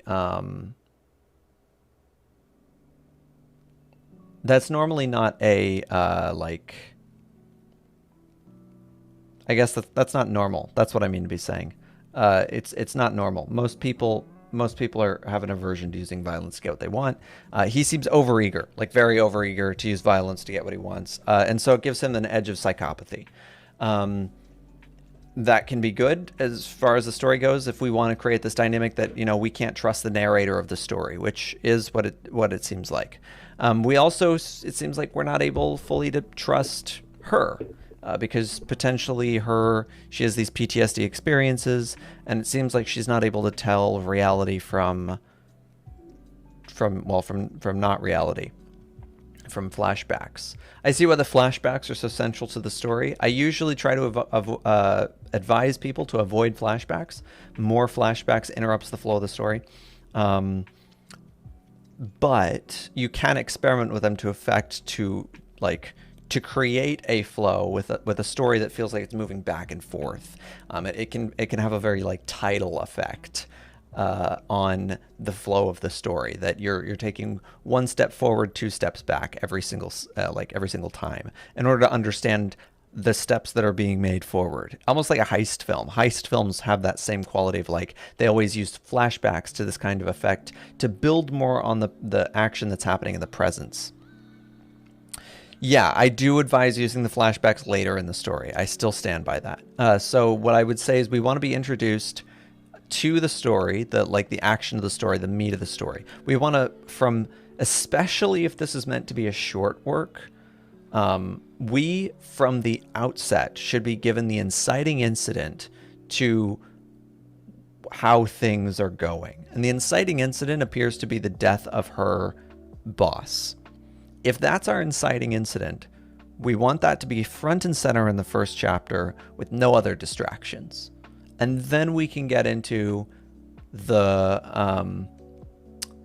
hacking and the intrigue between the uncle and her, and the flashbacks and her PTSD. But the absolute first thing we have to establish is the murder. We have to establish also that chapter was given from the uncle's perspective, and yet curiously there was it glossed over we didn't see him murder the boss, right? And of course, if we saw him murder the boss, it would give that away, right? We don't want to give that away immediately. But at the same time, we have to hint at it so that the reader knows. We want to set the reader's expectations. Managing a reader's expectations is the most important skill of writing, because that's how you can deliver what you want to deliver, the feelings you want them to have. When we're writing a story and we want a reader to feel a certain way, we want them to feel glad for a scene, or we want them to feel the romantic tension between two characters. We have to manage their expectations first about the possibilities that can happen here. And that means that we set boundaries. We set a lot of boundaries in the world so that it feels like a sandbox. Something to play with the variables in, but you can't go outside of certain bounds. So some of the limitations that we want to know in this chapter, we want to know things like those masks, what they can be used for, how they're used, and what they do. We also want to know that the uncle knows that she didn't kill the boss. If he's going to narrate that first chapter, then he has the knowledge that she didn't kill the boss. He also knows that he's going to frame her for killing the boss. There should be a bit of tension psychologically for him, probably. There should be a sense of I nearly felt bad that I'd be letting her take the fall for this, but it was the only way for this plan to work. I could get her out later. But first. And then, then he can spend more time also trying to maybe he tries to cozy up to her a little bit first. Try to convince her that he's on her side. So my caution would be that we want to let it develop a little bit slower. We have a lot of action in this first chapter, and that's awesome. It probably needs to be spaced out a bit more. I think the pacing here is very fast paced, and it's sort of a we get a little whiplash going between the scenes, where someone gets murdered, and then we had the flashback with the moths, and then we get into like he shoots her, and there's the tape of her murdering the person with the mask.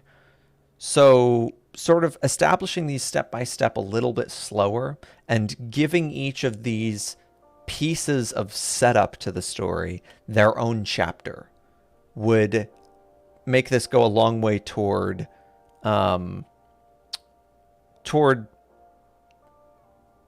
preserving that like that logic, right? Toward making sure that like the reader's following up with every single one of these points, and they're not, and everything stays clear to them, and they follow it through the flow. Now, commenting. So that's my comments as far as like what we should probably work on. We should work on taking things a little bit slower, making sure that we're delivering like sort of, we want to keep each chapter, we want to remember that readers have very limited attention spans. And so if we try to do too much in one chapter, readers get overwhelmed with information and have a hard time processing what was important out of it. Generally, readers come into a chapter not expecting every single line to be like story-changing information. So if we have story-changing information, the dramatic revelation that he was actually the one who killed the boss, that should probably be in its own chapter. Each chapter can usually contain just about 1 to 2 pieces of story-changing information. And the story-changing information, the like big flux points that I see in this story are, 1, her killing the boss by accident. That's a story-changing piece of information, a story-changing development that needs its own chapter. However, we can include that if we do it from the uncle's perspective. We can include that in the same chapter that we receive the information that actually she didn't really do it and the uncle knows it. That's story-changing information. So those two could be in the same chapter if it's told from the uncle's point of view. After that, I would think the next chapter would want the information that she's going to be arrested and the uncle is the one who's going to be sort of pressing it forward. And it can also include the information that, well, it can also include her lifting the CD, but it shouldn't include the information that the uncle knows she's lifting the CD. This is another chapter from the uncle's perspective. When we get back to her perspective, it'll be when she's watching the DVD or she's watching the CD on her computer. That should be the next chapter that we have with her. And then we would probably want her to be, we want some insight into, she knows she's being framed and she's starting to formulate her plan against her uncle. Then that chapter comes up to its dramatic head, and the uncle calls her bluff. They have a violent or near violent confrontation. And then she starts having her PTSD flashback. And then what I would recommend is the chapter following that one. We get deep into what exactly happened with the moths.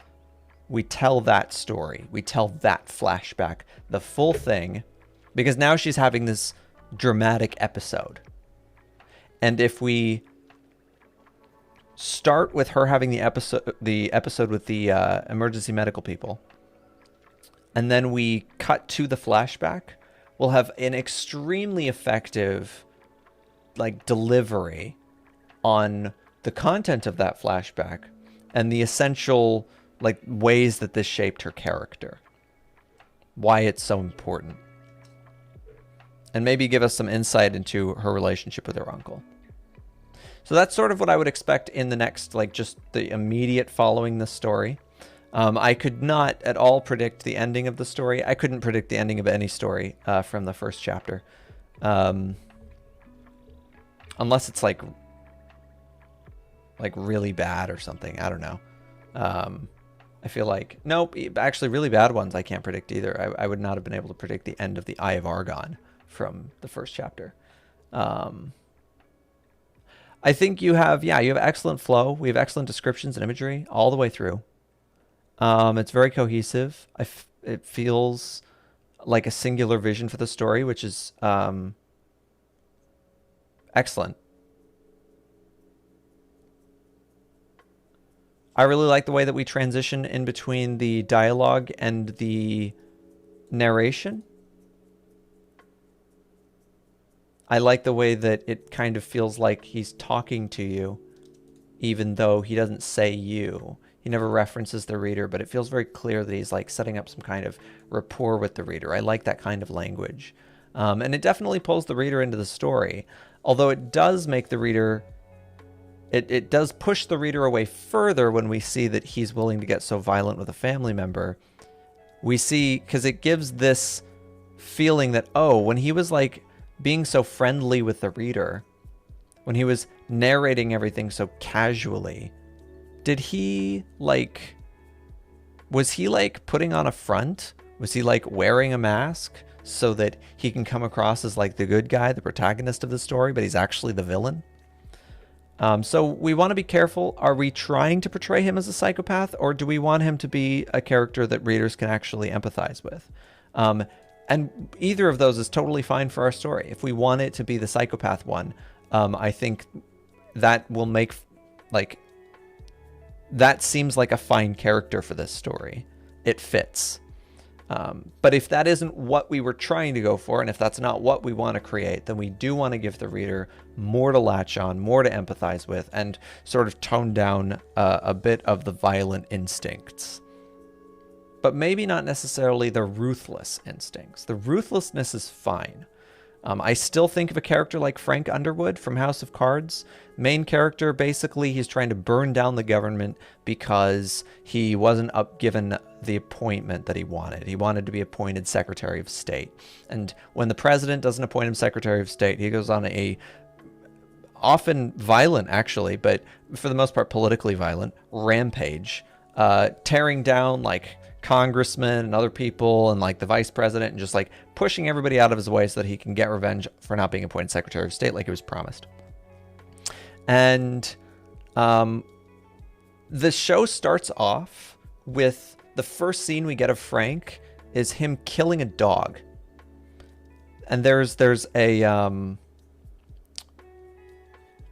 it's a reference, more or less, to the common trope that a lot of authors will start off stories with a hero who does something that's just so obviously good that it cues to the reader, this guy is your hero. And you know it. You know it because he did the hero thing. He did the hero thing right there. He saved a puppy. Look at that. Oh, he saved an adorable puppy. Who couldn't not save that puppy? You'd have to be a monster to put that puppy in danger. This hero saved him. Therefore, you will love this hero because he saved a puppy. And Frank Underwood at the start of House of Cards sees a dog get hit by a car, and it's his neighbor's dog. And he walks over to it, and he sees that it's like whining and suffering, and he snaps its neck. And he's like, it's unfortunate, but it had to be done because I mean, it's out here suffering, and I'm the one who's willing to do what no one else is willing to do. He starts off the story by killing a dog, in reference to how a lot of stories get started with people trying to do something empathetic. He is set up as the anti-hero that way because he does something that is extremely unempathetic, but he does it for a fairly solid motivation. He wants to prevent the suffering of the dog. That's a fine motivation for a character, and it makes it an effective delivery when he you're like, maybe he is empathetic. It's sort of, you have this will they, won't they, or this will we, won't we relationship with Frank, where you're like, I don't know if I like you or not. Because on the one hand, a lot of your motivations are very human. But on the other hand, a lot of your methods are very inhumane. I think the uncle is a very prime candidate for that kind of story. But of course, he can also just be the clear villain. It all depends on just how we want the relationship between the uncle and Kella to be. Do we want Kella to be our hero and the uncle to be our villain? Or do we want this to be sort of the story of two people who are both, you know, calculating, playing this sort of chess game back and forth? Maybe it's not clear which one we should be sympathizing with. Maybe both, maybe neither. Those are all sort of things tonally to be thinking about as we're constructing the rest of the story. Overall, I think it's been developed so far very, very well, and I would absolutely love to read the rest of it when we have it written. I think it's coming along very, very nicely, and you have a lot written so far. If you don't mind, I'm gonna check the word count because I think it's very impressive so far. Just curious, how let's see. I'm just curious about like how long that first chapter is, basically.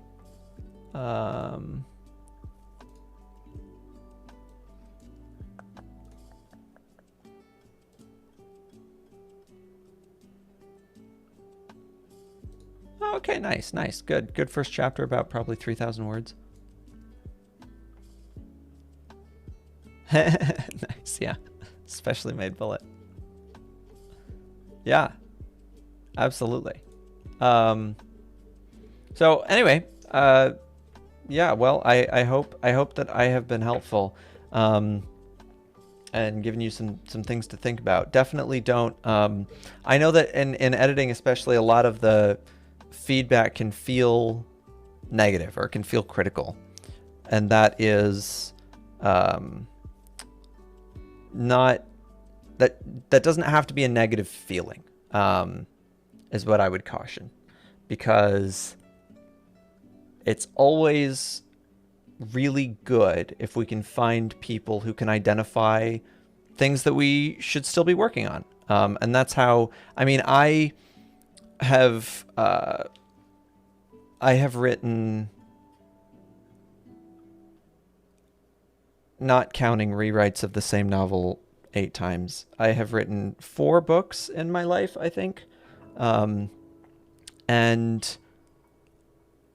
I have successively, with each successive attempt at writing another book and another story, I get better and better and better and better, all because of the feedback that other people give me and the things that they help me think about the next time I sit down to write. So it's always valuable to take the critique as a method of engaging in how can I think about my story from another person's perspective instead of just my own. I love my story. I'm you're very close to this work of art, and so it's helpful to have other people point out what it looks like from the outside. What like,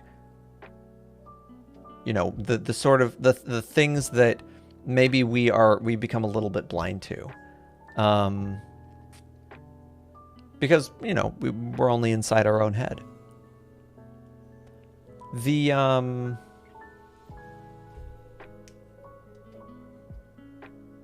last thing I want to say is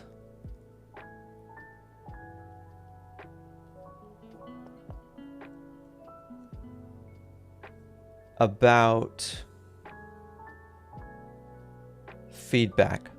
When you receive feedback from an editor, all of the feedback is always suggestions. So just remember that. It is not like, editors are professionals who do a job, and anyone who does a job is flawed. I mean, we're all human, we're all flawed, sort of thing. But like, I'm trying to identify, I guess, that like, I think I have this tendency myself. I don't know, maybe other people don't have this. But when I present my work to an editor and an editor tells me something, they give me some kind of like feedback on it, it just feels like the word of God. It's like this is the necessary thing your story absolutely needs, and you should take my word for it because I know stories. And that's not always the case.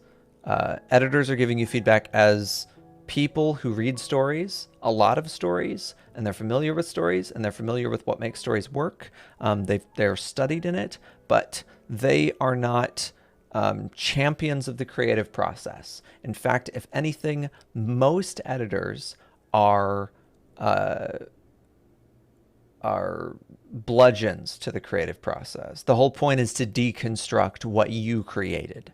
So we deconstruct, we do deconstructive work, we do critical work, and in so doing, a lot of times we we identify things that aren't working, but it's just our perspective. It's just something we've never seen work before.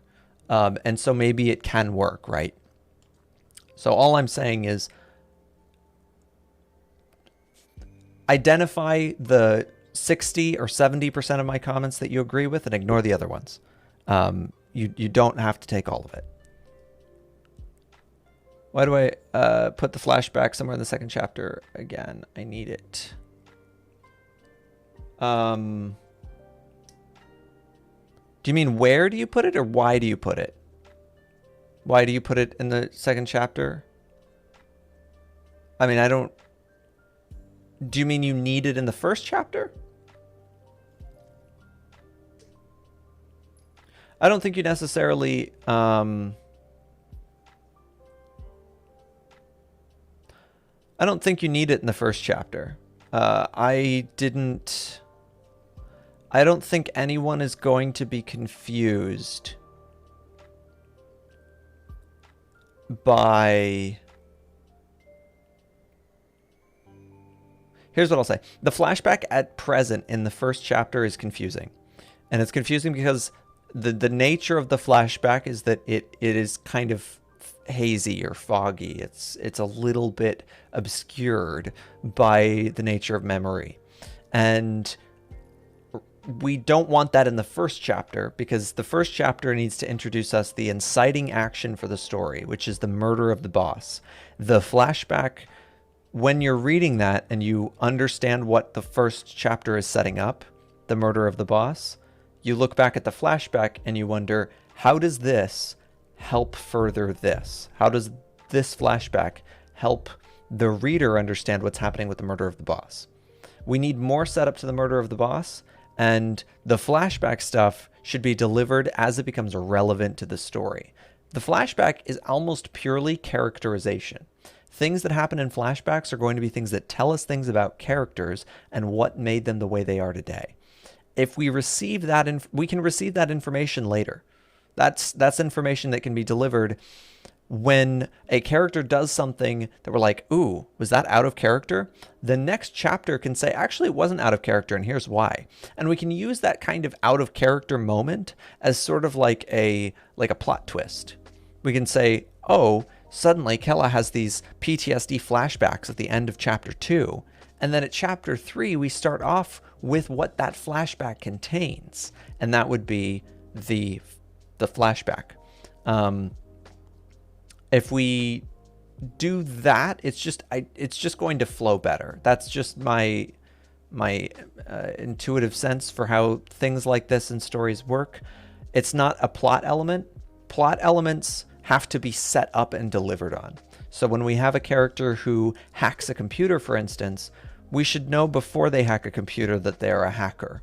That's how we set up the plot moment for them to use their hacking skill. We inform the reader that they're a hacker. Then later in the plot, when they do something like hacking, it doesn't seem like they suddenly mastered a skill tree in something random as they, pause game, master skill tree. Now I'm going to use the computer. Or like when Neo is like, upload instructions to my head for how to fly a helicopter in the Matrix. we want to set up plot moments because plot moments are what make a story feel shaky if they're not properly explained. They're what create a sense that like, oh, are things just happening now? Like, is this just like loosely organized chaos? But character development is something that can be delivered on after the fact. It does not need to be set up necessarily. And in fact, people often don't have the patience for the setup of character development. If you start a story with a flashback from 10 years ago and it, you know, explains why a character is later going to have a PTSD flashback, the reader, like, by the time they get to the PTSD flashback is going to have is like the point in the story where the character has like a nervous breakdown. By the time they get to that point, they're already going to have forgotten about the flashback that set that up. So it's better to deliver that information after the PTSD episode starts, because then it's in context. It's like, oh, I now get to see what this character is experiencing in this moment, and I get to understand why it's so important. So it'll feel a lot more relevant, and the reader will remain engaged and interested.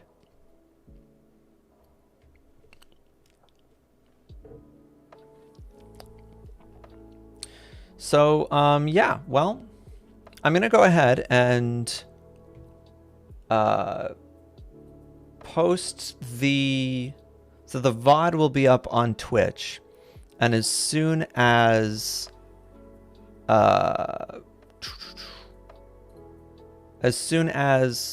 it like processes or whatever, I think it has to do that. Maybe it doesn't, but whatever. As soon as I can in the next like day or so, I'll post it to YouTube. My YouTube channel should be linked. I think it's linked on here on Twitch, and it will be there. It will be there. I will upload it tomorrow or today. No, tomorrow. And then it will be there forever. So I can always go back and take a look if there's anything, if you want to, you know, look back at anything that I said, or if you have any questions, always feel free to, you can always ask me in the middle of stream. I say in the middle, during stream, I don't know, whatever, on stream. God, I'm tired. It is very close to my bedtime, so I'm going to go ahead and sign off. Are you still streaming, Bigfoot? I need someone to read me bedtime stories. You don't have to read me bedtime stories. If you're streaming, are you even here?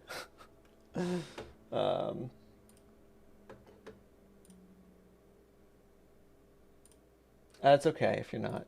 I'll just go to Twitch and see. Let's see who's here. What humans do we have present, awake, alive, online? We do have a Bigfoot. Wonderful. Okay, that's who we're invading. Oh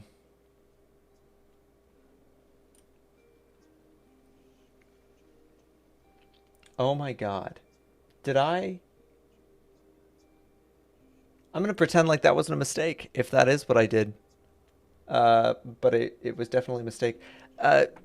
Raving, you were supposed to be able to see the screen on the stream.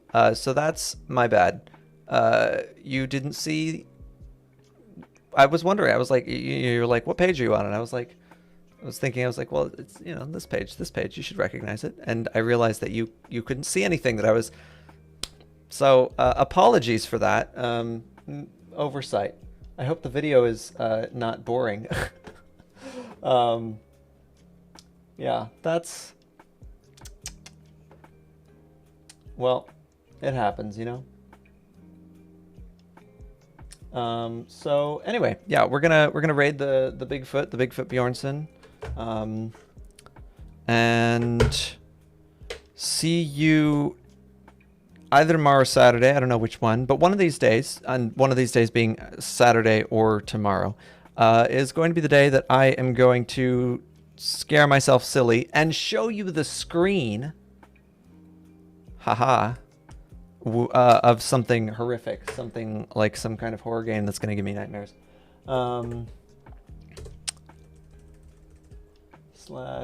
Drew/raid. Bigfoot Bjornson. There we go. Okay. Peace and love, family members. And we'll also read Murakami at some point. We'll dive into some Norwegian wood. If you have anything that you would like me to read or offer feedback on, always welcome. I always love doing this. And I think it is what will hopefully make our Twitch writing communities all the healthier as places for people to go and read stories and connect with each other. Peace and love. See you the weekend.